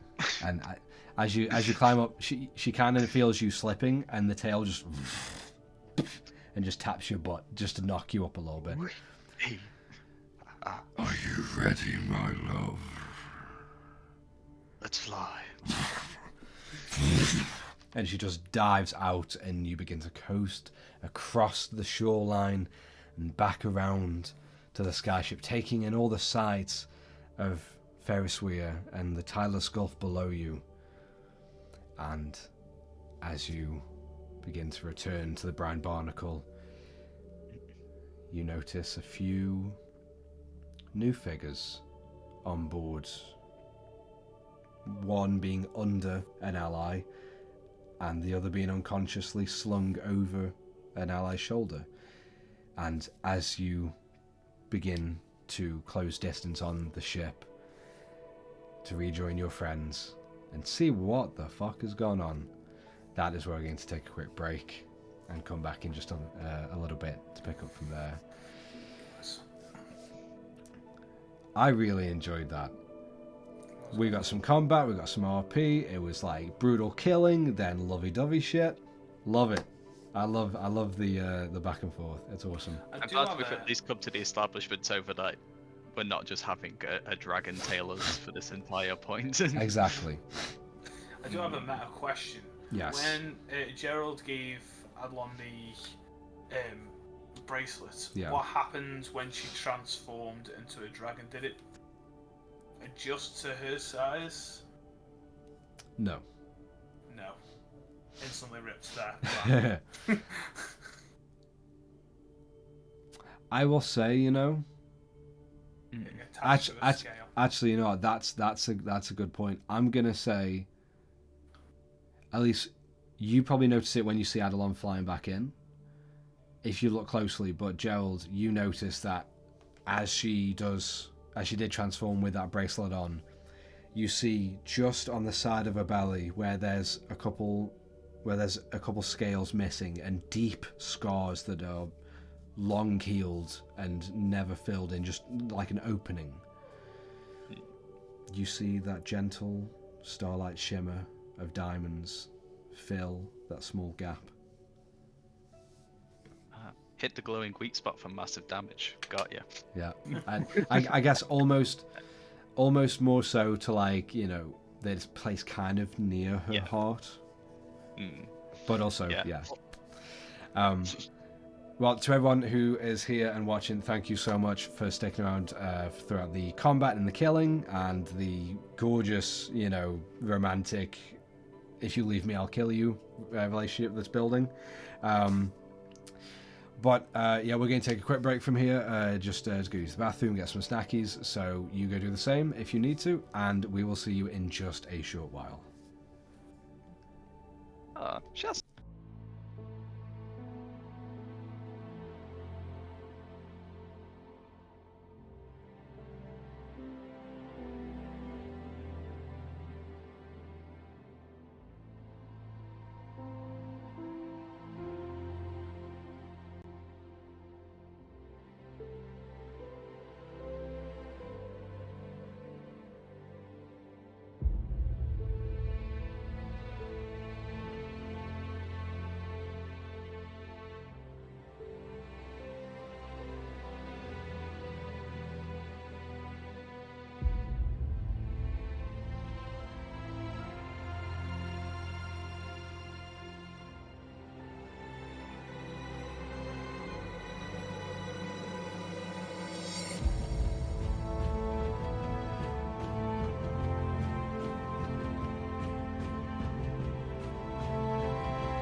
Hello and welcome back. As we come back into the game, the Companions of Fate, after being ambushed by cutthroats and bandits on these arcane gliders, were able, with a man down, were able to fend them off with Cianard's help.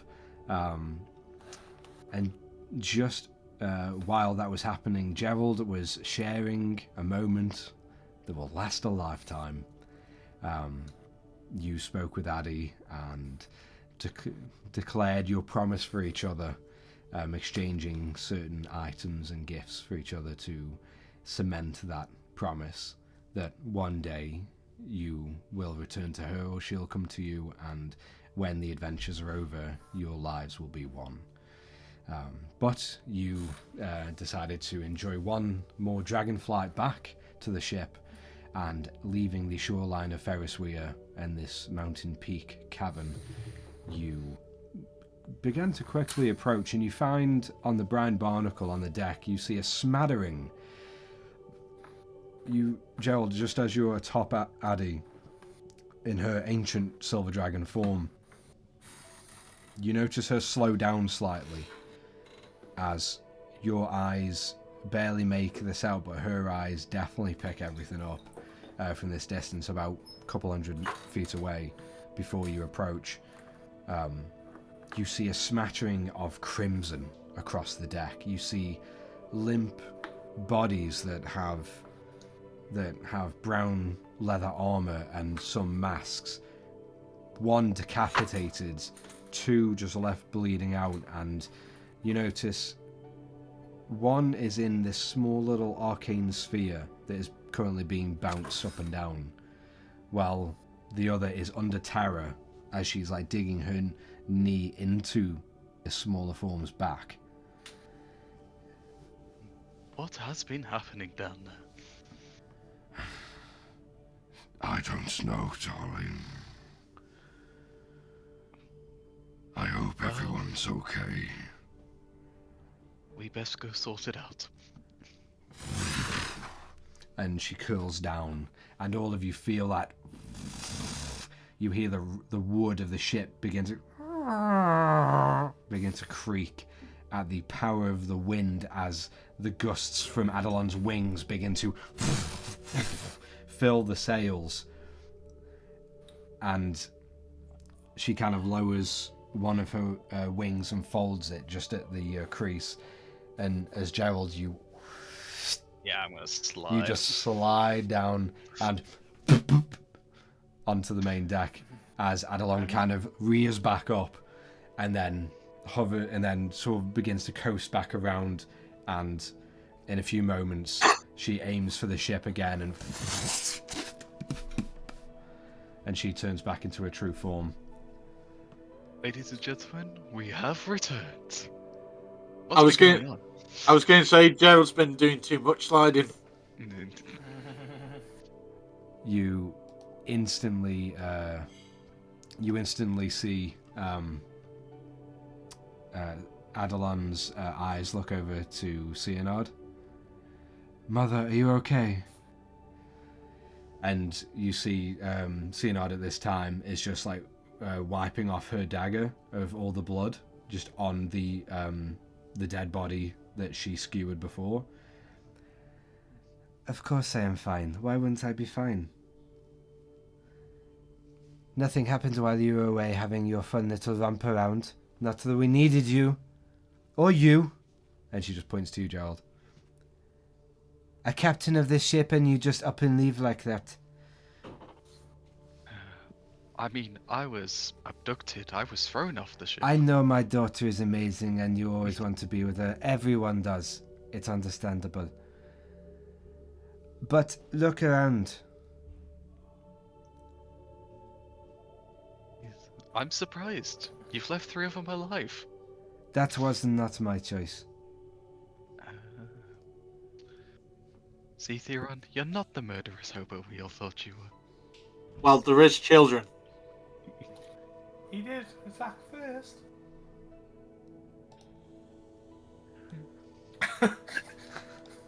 For the children.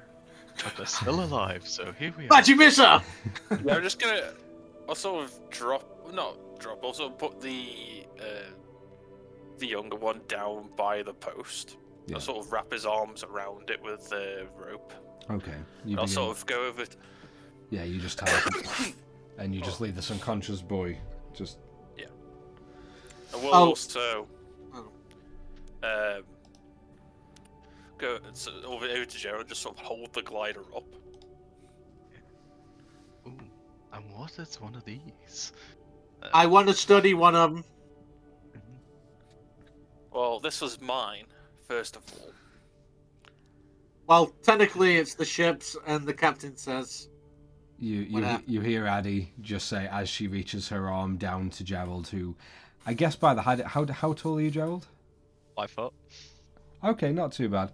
I'd say, yeah, just like nuzzling Gerald's head just into her chest. And she just says, and this is mine. Come on, you're embarrassing me. God. And she lets go with it with a little smirk. And you don't see, need help for that. you hear Leonard. Oh, by the gods, can you just keep it in your pants? There's nothing that needs to happen right now, and... Yes, I know. I need 40 minutes to recharge. Well, there is something, and I'll pull out some gauze.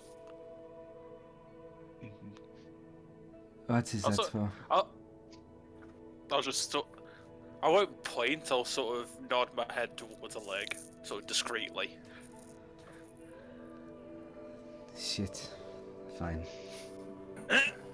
I'll just give it to her. Thank you. DM, what's happening with the sphere? Is it dropped? I was going to get to that. Okay. Because if it does, I'll want to use momentary stasis. Sure. Just as Leonard is wrapping up her thigh and hamstring, and Gerald, you're kind of playfully pushing away from Addie. You all hear,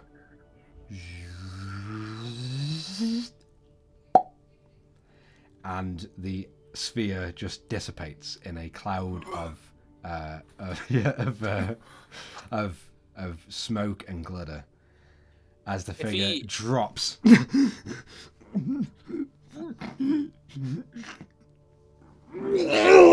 And just begins to just blow chunks all over the deck. Jeez, I'm not having that. And he sees all, yeah. He goes straight second... for his boot, and I'll use momentary stasis. Constitution, saving throw, please. Okay. Oh, natural 19. Well, I'm immediately okay. charging at him. I'm immediately charging him. Okay, so just as you cast a spell and you feel it latch but not sink in, and he just like as sick as this man is feeling, you notice him. He's able to hold against your spell, and just as like he continues reaching for the blade in his boot, and just as he's about to pull it out, you all hear across the deck. As Rayloff, you charge and just, are you latching around him, or? What I'm gonna do, my hand's gonna do that to his face, like slam it that. Okay. And I'm sliding in, I'm just gonna knee him in the stomach. Okay, so just as Rayloff, you get in about 5 feet, you drop to your side and start sliding, grab his head, just slam it off the deck and bang! Just I'm right. slamming him into it, I'm holding it, slamming his head down. Yeah, and holding him slam down. and hold, and you just crack into his ribs. Roll an unarmed strike Right for in me. his stomach. Yeah, roll an Right in unarmed his- strike for me. Is that for both? No, just the one. Okay. I'll say just for the kick. Okay, I feel bad now. Natural 28. one. Sorry? What? 28. Yes, okay, that does hit. Please roll an unarmed strike damage for me. Oh no, it's what is your unarmed strike damage? If I'm still raging, Yeah. but I will preface, it's non-lethal, even if he's going to want to Yeah. die horribly. Okay. It's 6 plus if I have rage, so +3. Okay, yeah. It's up to you whether I Yeah, still so got you it. slide, slam his head to the ground, and knee him in the stomach, and just as your knee connects, like the face is like pretty daisy. But then as you knee, as he's staring at you, he just and just blurts out more vomit. Yeah, more vomit over the deck just towards you, and just goes limp. Ew, gross. Yeah, I'll lift him out of the vomit so he can't drown in it. So he can't aspirate. Okay. I just sort of hold him by his collar, just. Rayloff, tie him up, will you? Yeah. Why they attacked us? They deserve to die, no? Yeah, we'll get to them when we need to. I want to find out if there's any more to their family. So you can kill them as well. No, because I want their fucking gliders. Can we just get rid of the smaller ones then? You want to kill children? If one refuses to talk, we need the others. Yeah, Fine. real off. I'm gonna take while she's in a restrained action, I'm going to keep one arm on her arms to keep him down, and then pull the daggers off out of her hands. Yeah, she is gripping them as tight as possible, but you with the power you have and the the positional advantage you have on her, Yeah. she has no choice but she lets go. Yeah. And then once they've gone, I'm going to push on her to get myself up, and then pull her up so she's still in. And then I'm going to walk her to the rail off. Well, I'll be coming towards you. Yeah. Well, we'll meet up. Do you want to tie her up while you're at it? All three? She just turns to you, Tyra, and just stares at you for a moment. And don't spit. It's rude.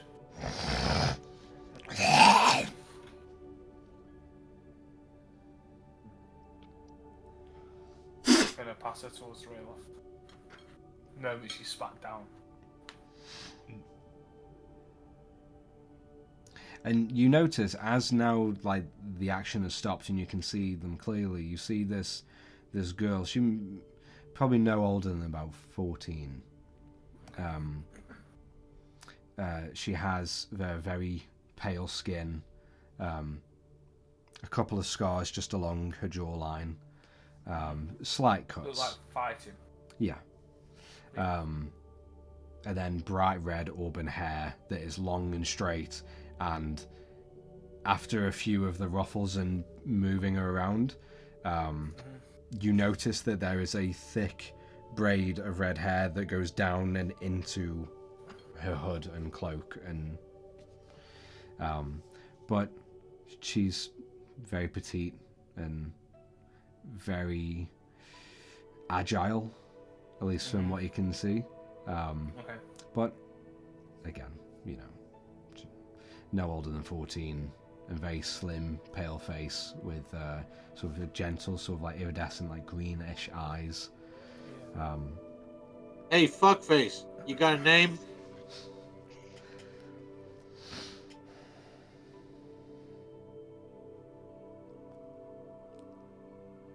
That's not even words.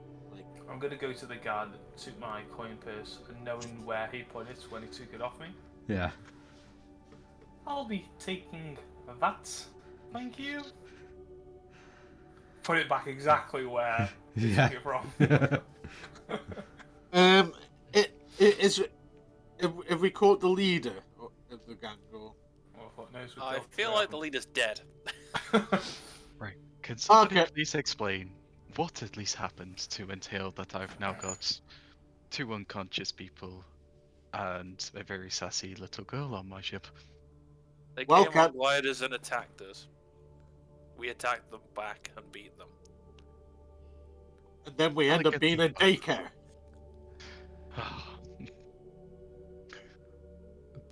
And you see Addy just look over the scene. Gerald, Yes. if we were in New Draconia and someone tried to attack the Queen, they wouldn't be breathing still. Hmm. The Okay. laws of countries technically apply outside of it. Well, let's put it to a vote. I don't really want to kill kids, but at the same time, if I'm outvoted, I'm not killing him. Someone else has got to do it.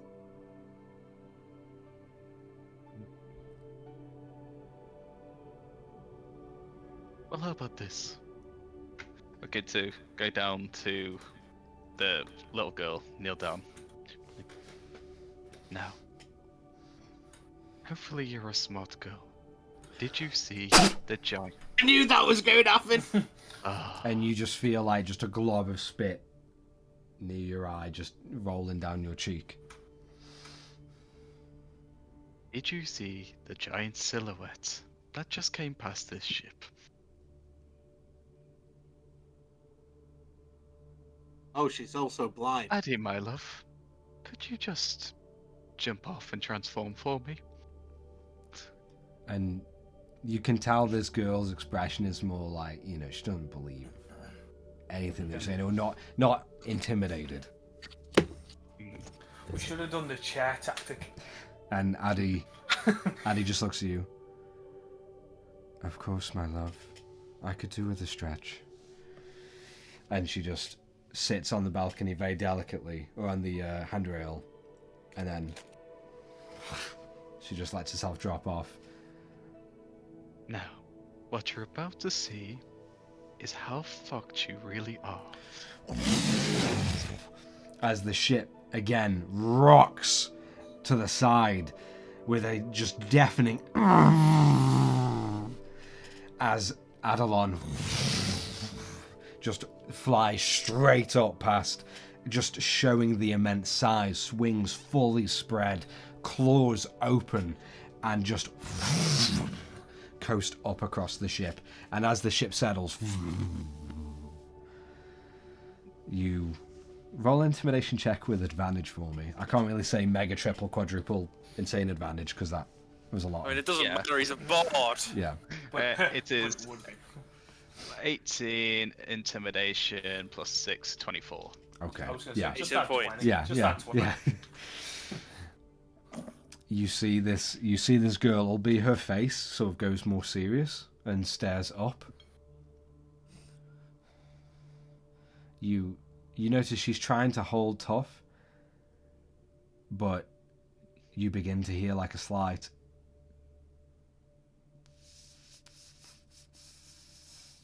and just a slight trickle Oh, for fuck's sake. of just run onto the deck out of the trouser leg.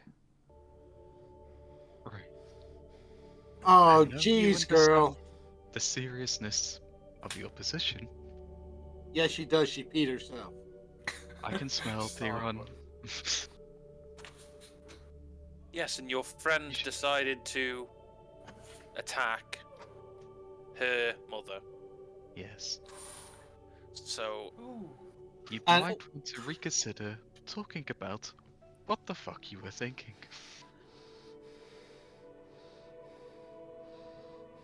Come on, girl. We've kept you alive. Just play nice, man. I don't want to kill you. Come on.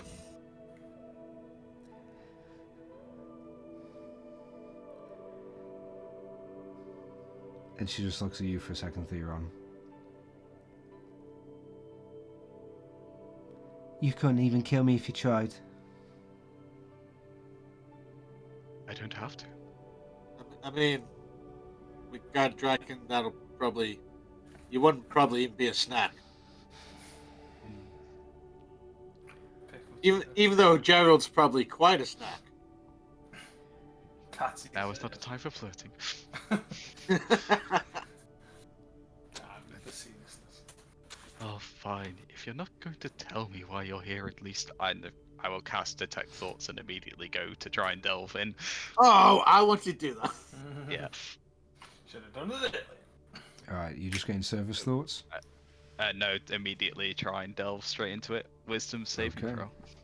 Just tell us the surface thoughts anyway. It's a 10. So it fails, and as it's going in, I'm just going to be like, "Why are you on my ship?" To try and bring forth more memories Sure. focused on that. You hear initially in her head, you hear, "Just tell him you're here to get the stuff. Tell him what they told you. Don't say anything more. Surely they'll believe that we just want to steal from him." And you delve deeper, and you see your vision goes black, and then as it emerges to a small cave, with the sun shining through. You can see plenty of lush greenery surrounding the area as this girl and a large group, about 50 different people, all in similar garbs, are standing around in a semicircle, whilst a small figure is sort of like being surrounded. They are the focus of attention, but from where you are, right, from where she is at this point, it's hard to see through all the bodies in front of her and around her. You hear some muffles. You hear a muffled, like, nasally voice, and you hear some laughter begin to build, and you hear one voice just from your gang. It just emits the whatever. "So much you're gonna pay his head to get rid of these?" And that's when you hear that muffled, nasally voice again. Not sure of what they say, but in that moment it goes so quiet, almost in shock of maybe the grandiosity of the offer. You move and try and push through different people, just shoving and pushing and slithering through, and your vision is pulled back to black. And your vision, you just hear in that silence, in that void of nothing, you hear the young girl saying to herself, "Seriously, don't tell him. If I do, I'm gonna be in trouble. And not with that man, not with him. I don't know what he could do." As your vision emerges again, and you're still within your group, but you're watching the figure ride away in a small open carriage.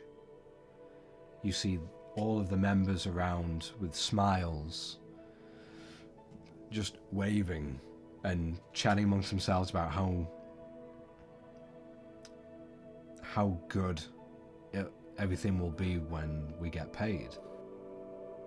One easy job and a lifetime of freedom. And the one thing that catches your eye as the sun shimmers down across the lush greenery, passing through the trees on this dirt road away from you in this carriage, you notice behind a small purple cloak, you see a gentle shimmer of green and yellowish feathers attached to this humanoid.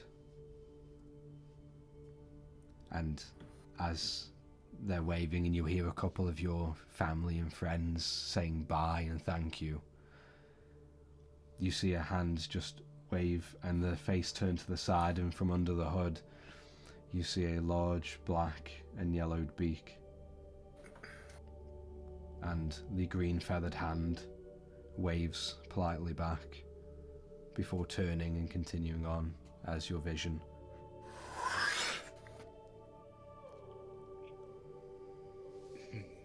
So that's how it is, eh? All we were told was to we just need something to eat, so we just wanted your stuff. Yeah, of course you did. Yes. And the Kopara, how much did he offer you? I don't know what you're talking about. Don't play dumb with me, girl. I've just read your thoughts. You best start talking. Because we got history with that dickhead. Your fear just betrayed you.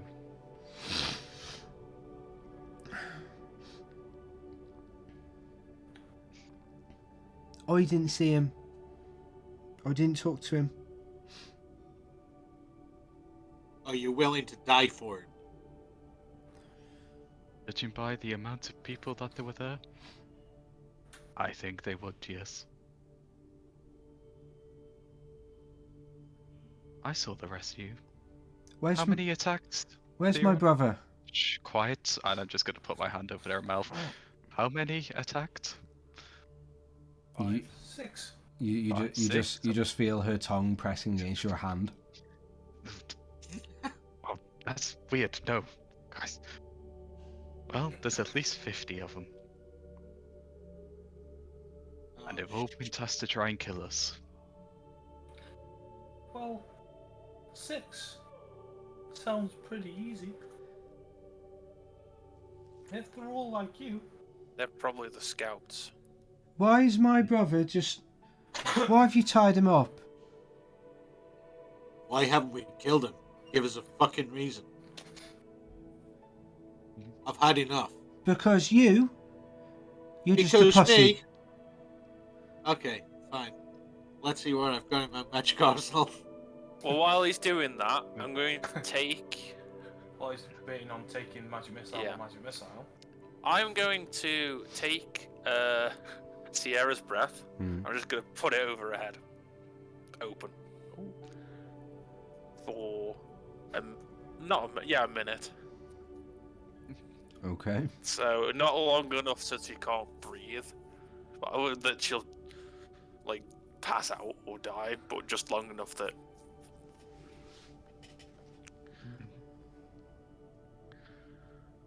Yeah, I can't really use enemy magic spells because they're going to end up like...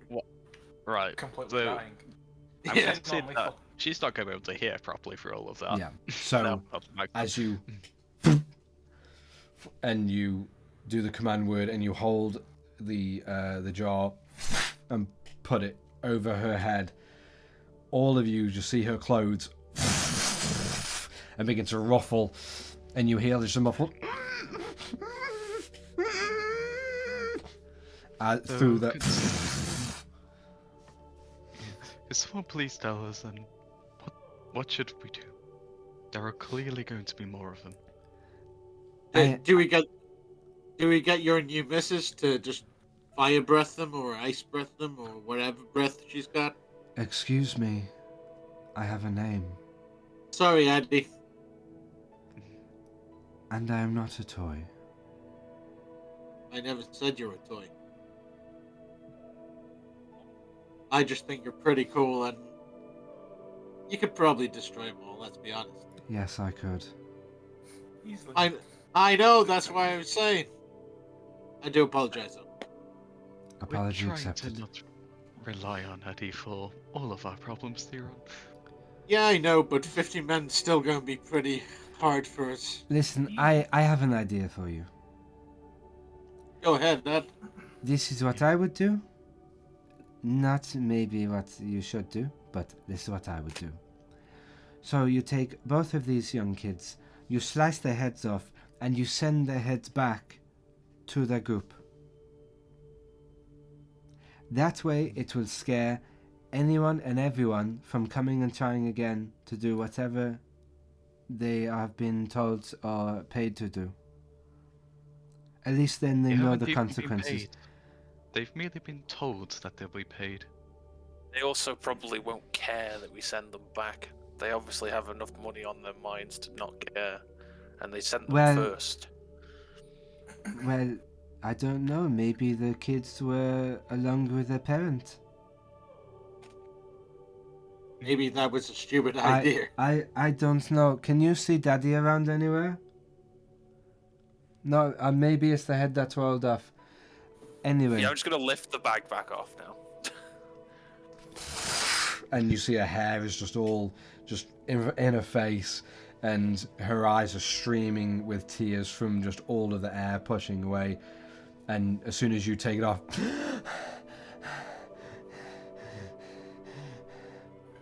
and Gerald, seeing Arj, just leans over to you and like whispers into your ear, "Are you sure you don't want me to have a word with her?" Go for it. Oh, no, she's whispering. I don't want you to be. You're only involved by association here. I don't want you to drag you into our problem. Very well. Do you know, is the other person a little kid as well? Yeah, You've got one unconscious younger boy, who you haven't Yeah, really looked at much to discern what he is. Is he tied up? Or- Yes, he's tied to the mast. The young girl is standing but tied up and speaking to Gerald.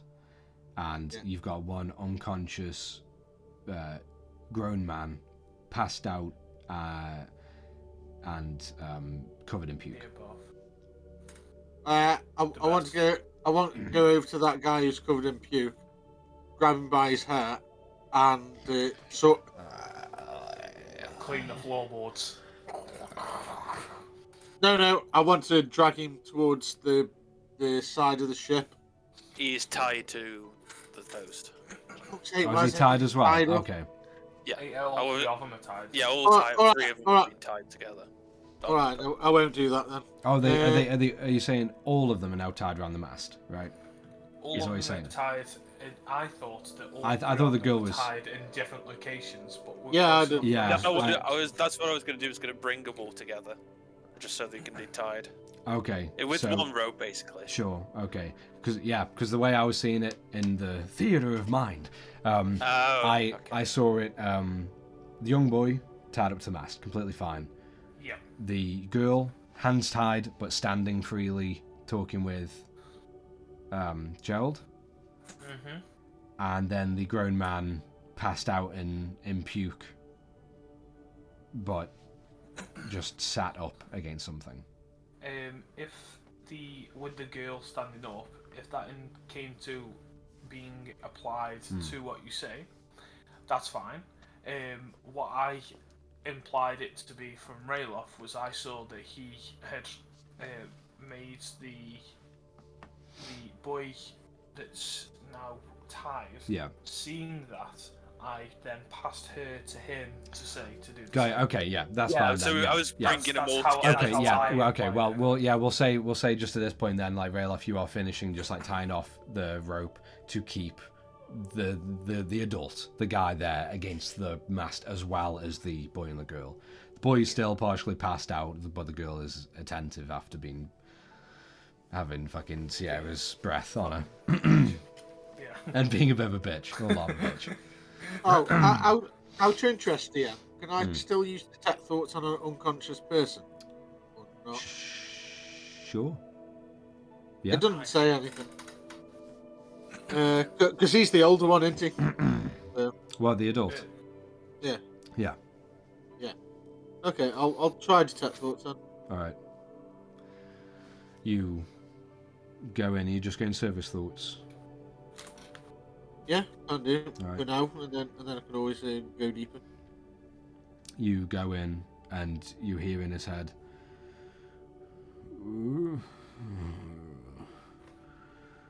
I feel so sick. Yeah, bored. This I'll do that. wasn't worth all the money it was promised. Yeah, still bored. Delve deeper. Okay. Don't bother. Don't even. Natural one, yeah. Your vision pushes it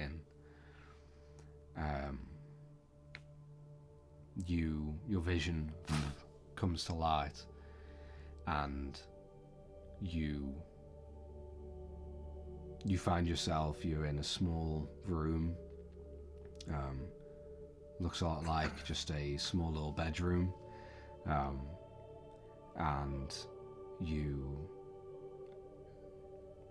have, or at least he is there with his wife or partner, and just in this moment you hear you in the dimly lit room, you begin to hear like a rabble outside, and this woman in front of you just on the bed says, "Should we go check that out? What's going on?"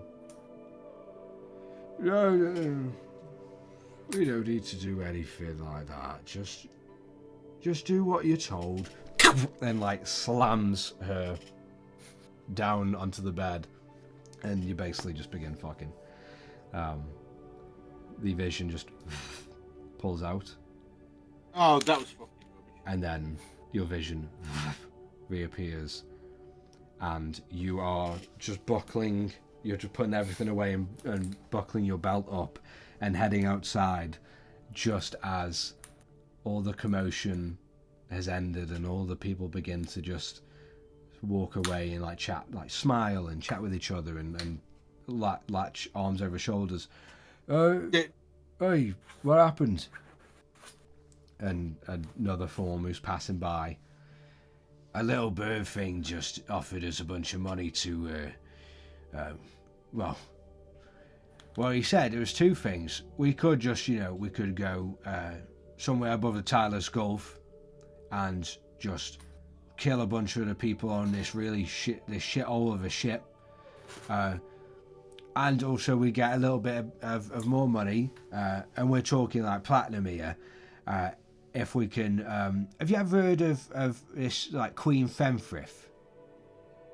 And you just look down. No? Well, it's this like lizard woman, right? And what they're saying is, for a lot more money onto what we will get paid once we just, get rid of these pains.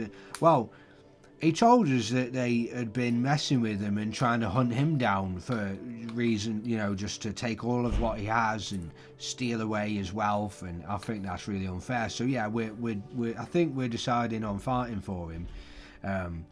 But then there's also this queen lady that, what he said is when we get to her, we can just. And your vision pulls out and goes dark again.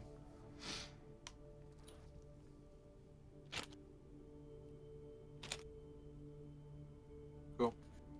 Wow. I saw a vision of this guy, like, fucking his missus. And it was, like, really boring. Right. I know. You hear the girl. Are you talking about my mother? Oh, that slapper.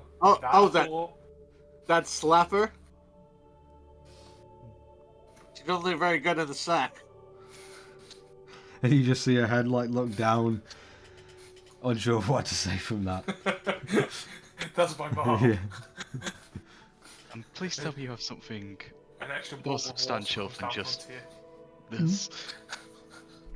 Well, apparently they got paid for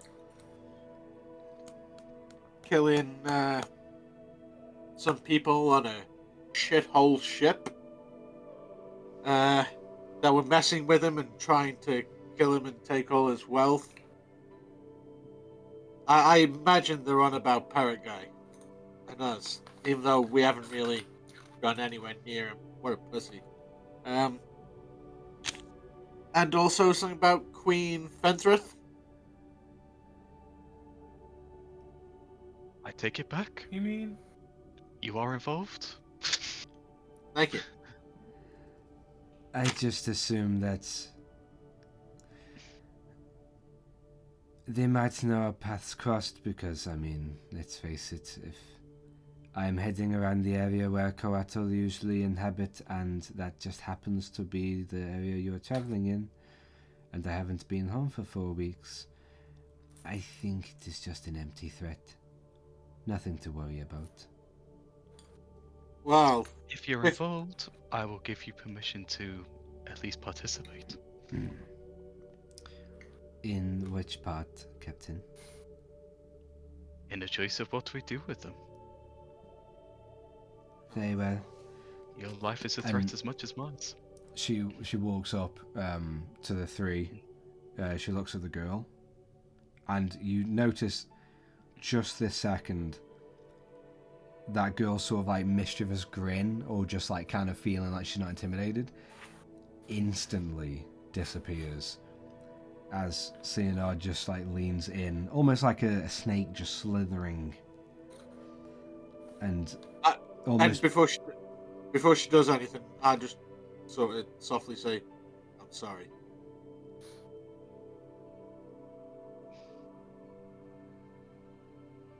and Cyanide just pushes her forehead against this girl's. You are next. As she just sticks the dagger directly into the side of the throat of the grown man, and she just keeps her head touching the little girl's as she just begins to and just twist the dagger, and you begin to see this body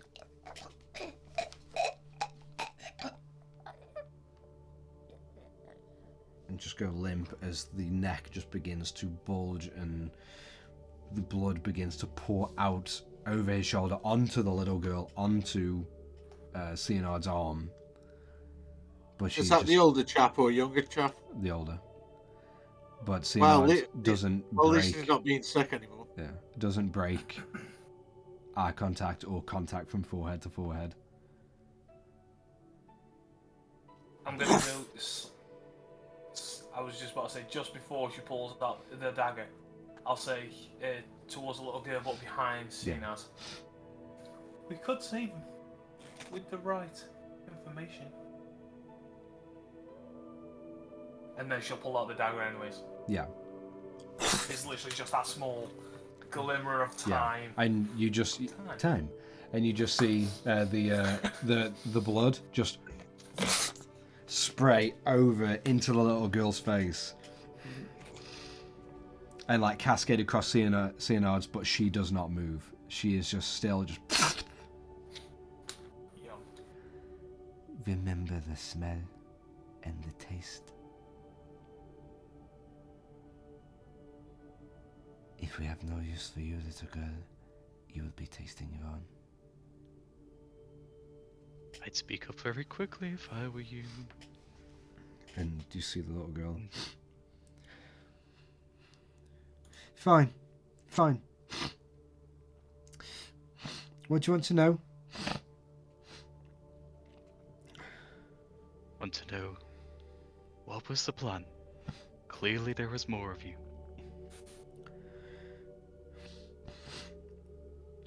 My father told me that all we were supposed to do was come and just try and get rid of you. You have been messing with this parrot person. You've been hunting him down, and apparently you even stole his wife and child or children.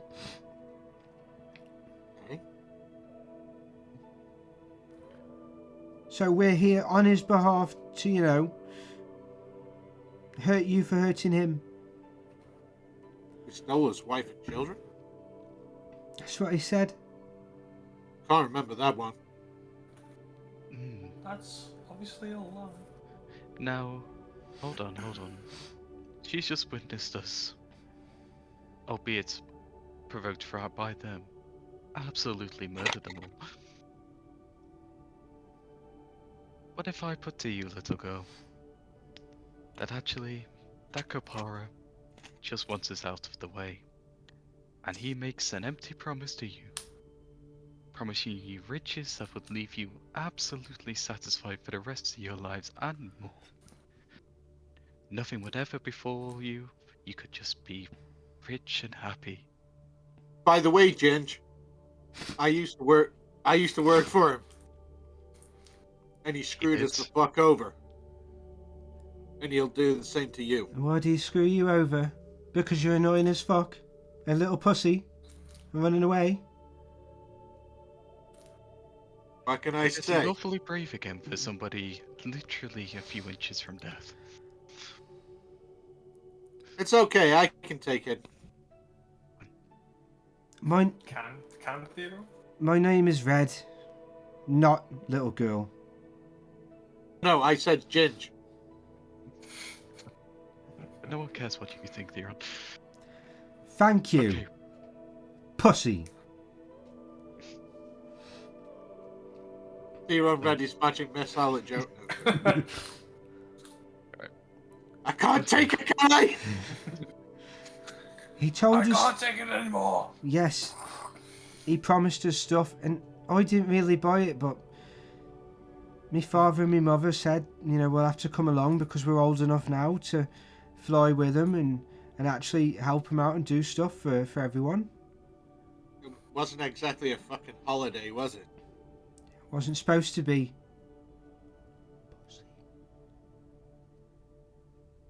and then on top of that though, did you actually get any form of reward or promise? Just We got even a hint of how to even collect this reward?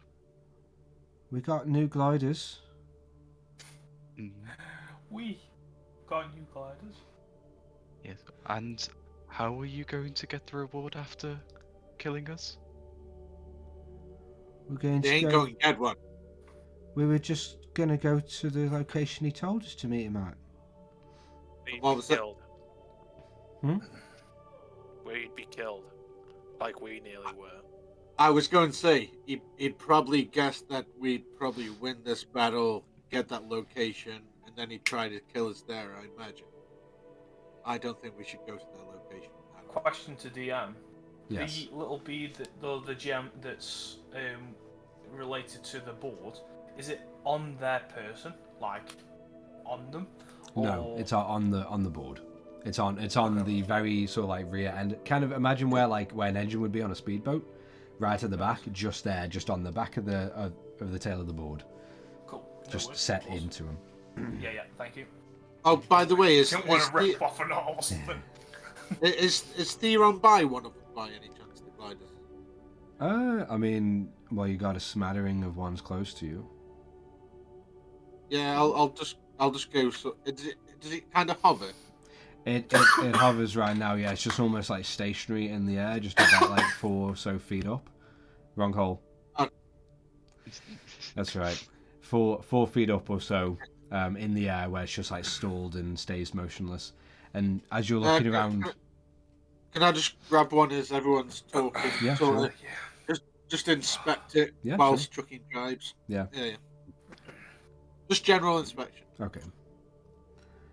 And now, I'm telling you, if you go there, you'll be met with either guards, some form of evil monstrosity that will kill you, or absolutely fuck all. Well, I don't know. Then what are you doing then? Why are you going there? Oh, we Oh, weren't. yeah. We are We now. weren't. But that is just because you happen to now let us know. You are going there though. That's what he said. No. Was it in Jodelheim? He said that where we will meet him is where you're going anyway. So when we all get there, then we can collect our reward then. Did he You say don't where? even know where we were going. He said this like forgotten ruined city, like Gedolf, something like that. As that happens, Theron starts walking up to her and he grabs her by the fucking throat. What are you going to do Hey. now, pussy? I do it tighter and tighter. The name is fucking Gerolf. I let go, and then I slap her. Okay, well, I'll just say, what's the damage? What's your unarmed strike damage? Probably 0. It's always one. It's always at 1 least. plus your strength mod. Is it under actions? Oh no. What's your strength mod? It's 2 damage. Strength mod plus 1. Yeah, so 2. You just full anime.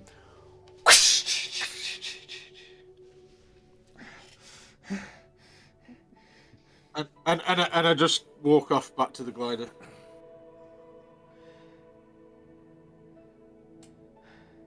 Well, someone's a little moody. Someone will also be dead. So what you're saying now is that you have nothing else for us. So you're useless to us then. I didn't have anything to begin with. And at that, I'm just gonna all of a sudden just grab her throat.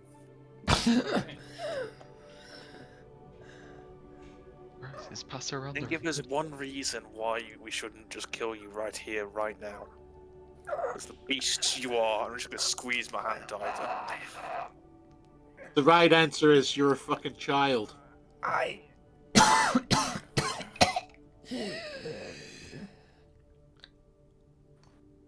can help. I'm just gonna throw her back. Help how?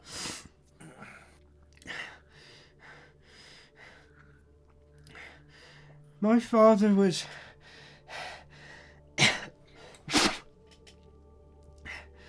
spoke to him about what the plan was a lot, where to go in from, where to meet. I can tell you exactly where he's going to be waiting.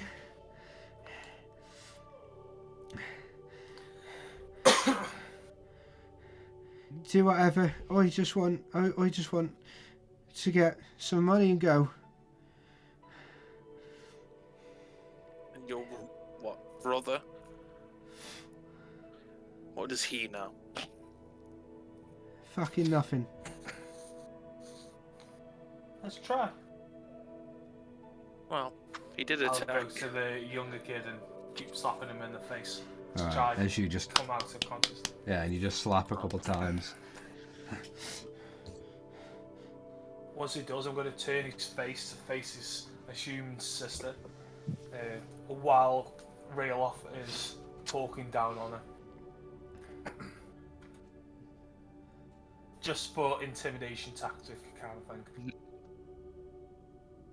I only woke him up so he could see her feeling the torment of not saying anything and getting punished for it.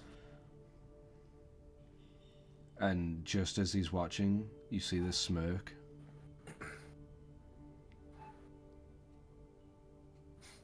Just curl up the side of his face as as you're forcing him to watch. And he seems to be enjoying it. Incest. Comment. They're probably going to die. Probably. Oh, well done, DM. You've switched Theron into wanting to kill him now. So I might Will Smith and be like, take Geralt's name out of your mouth. are you gonna let me help? Or are you just gonna go in there blind then? And get killed? Probably both. Well, tell us then Tell you what. what this plan's supposed to be. What would I tell you now? So you can just kill Dagger. me after? Gag her and put her in the brig. Oh no, I won't kill you. And I'm gonna take the bag out. And I'm gonna head towards the brother. And you just see a shrug of shoulders and just look at the space you were in before you moved. And you wander over to the brother, or just around the mast, and you see Tara's like keeping his face, watching the little girl, or watching Red, and he is just. And as I go past her, I'm just gonna say to her, "There you are," and I'm just gonna point towards Addy and Dina. yeah. She just, you see Red begin to like look at everyone else around. Tara, you have this boy's face turned, but he's just smiling widely. Okay. If Rayloff comes to me, I'll let Rayloff take my place. I'm going to take some meat out of my bag and rub it all over this girl's face. The girl or the boy? Of the girl's Okay. face. So we kind of like switch positions now. Yeah. So once she's come to me, I'm going to switch places and then go back to her. I'm going to get this piece of meat, rub it all on all the face, all in the hair, and cut bits, put it on top of it.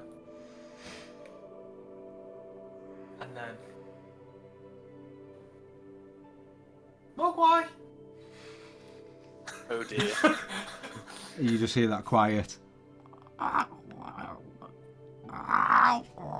Dangling the meat over her head.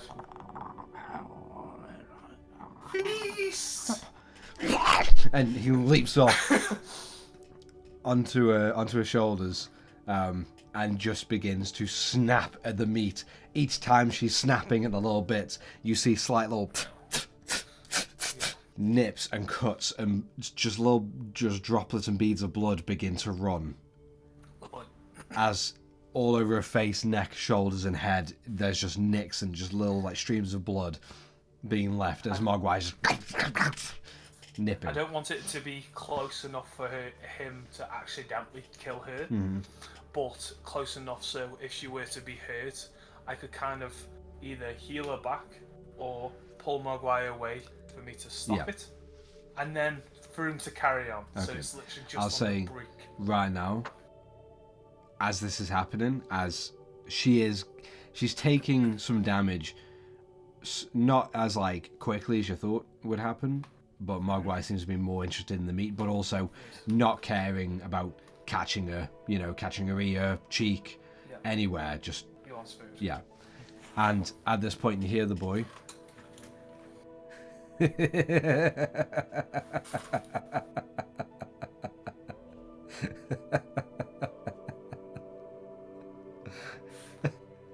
You're all dead. You've lost. You done?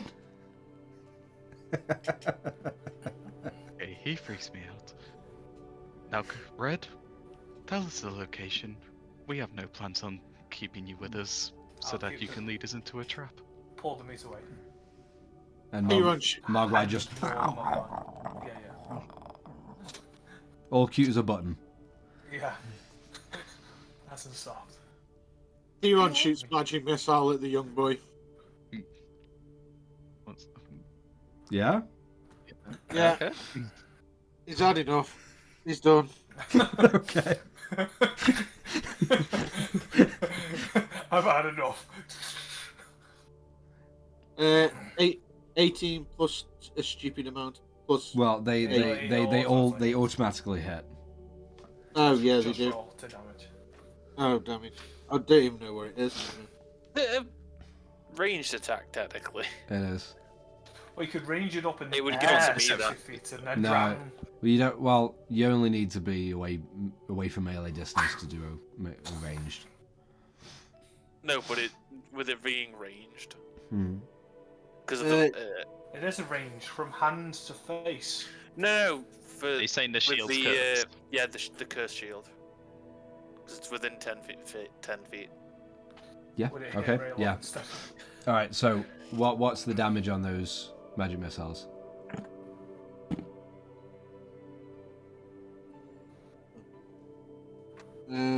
One plus 1, so 2. It's yeah.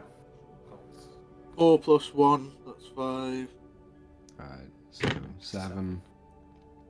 8 again. And then What, 2 plus 2. 5? Oh wait. Yeah, so it's what you rolled a 1 and got 1. You got a Yeah, it's 1 plus. Like, whatever the roll is, plus 1. Yeah. Yeah, so it's 2, 5, so it's 7, and then what's the last one? 2 plus 1. So Okay.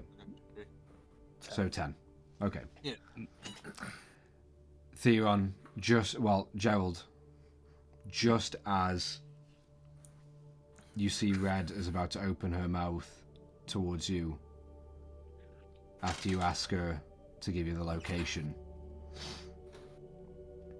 you then see just next to you, and Theron hurls out 3 magic missiles from his hands straight towards the young boy that is just there, just laughing over and over while tied to the mast, and they begin to spiral towards him, and just as they're about to hit, they all 3 immediately just spiral towards and then shoot off into the air before looping back and heading off away from the boy towards Rayloff. And Rayloff, all 3 arcane blasts hit you. What? Jesus Christ, Theron, God, you aim properly.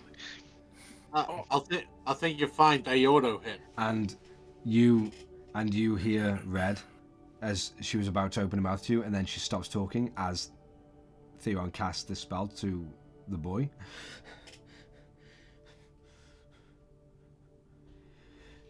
I'm not telling you anything unless I know I'm safe. You've ruined that. There's Now, no... why would we think this? And I'd like to activate the unnatural charm to Okay. force her into a wisdom saving throw.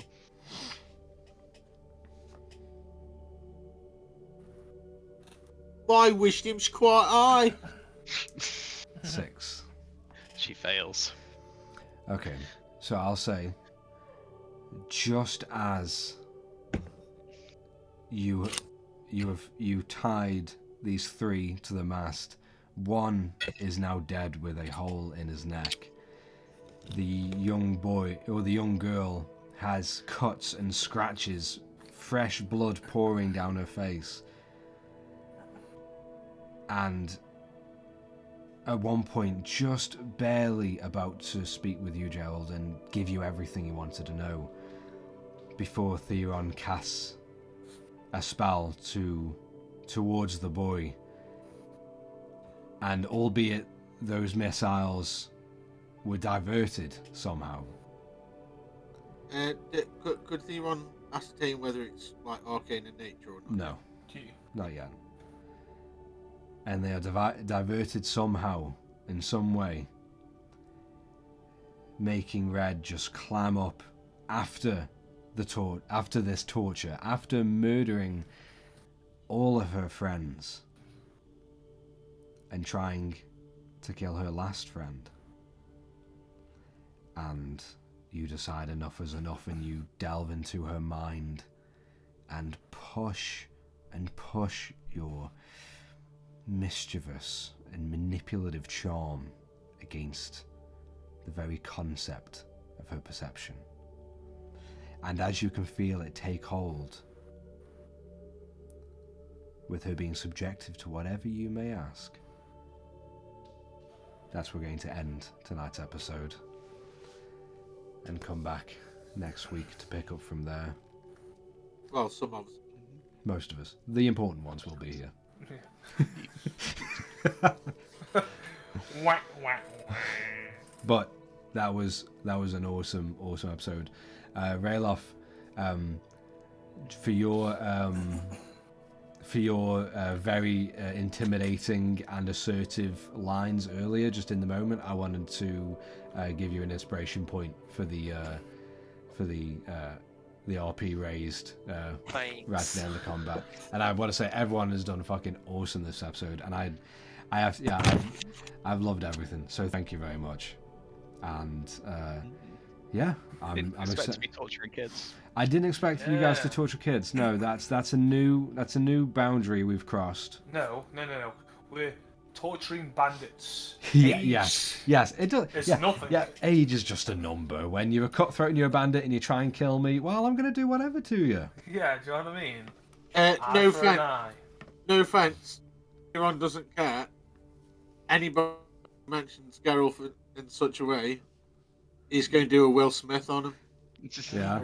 Well, let me put it this way: it could have gone a lot worse, Yes. considering what I just attuned to. Yes, it very much could have done. Anyway, for everyone who is here, thank you again for watching. It's been a weird fucking episode and very gruesome and loving and fun. It's gruesome. It's just been amazing, really.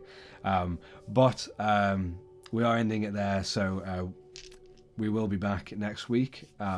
But with all that said and done, thank you very much for watching. It was fun, and we'll see you again next time.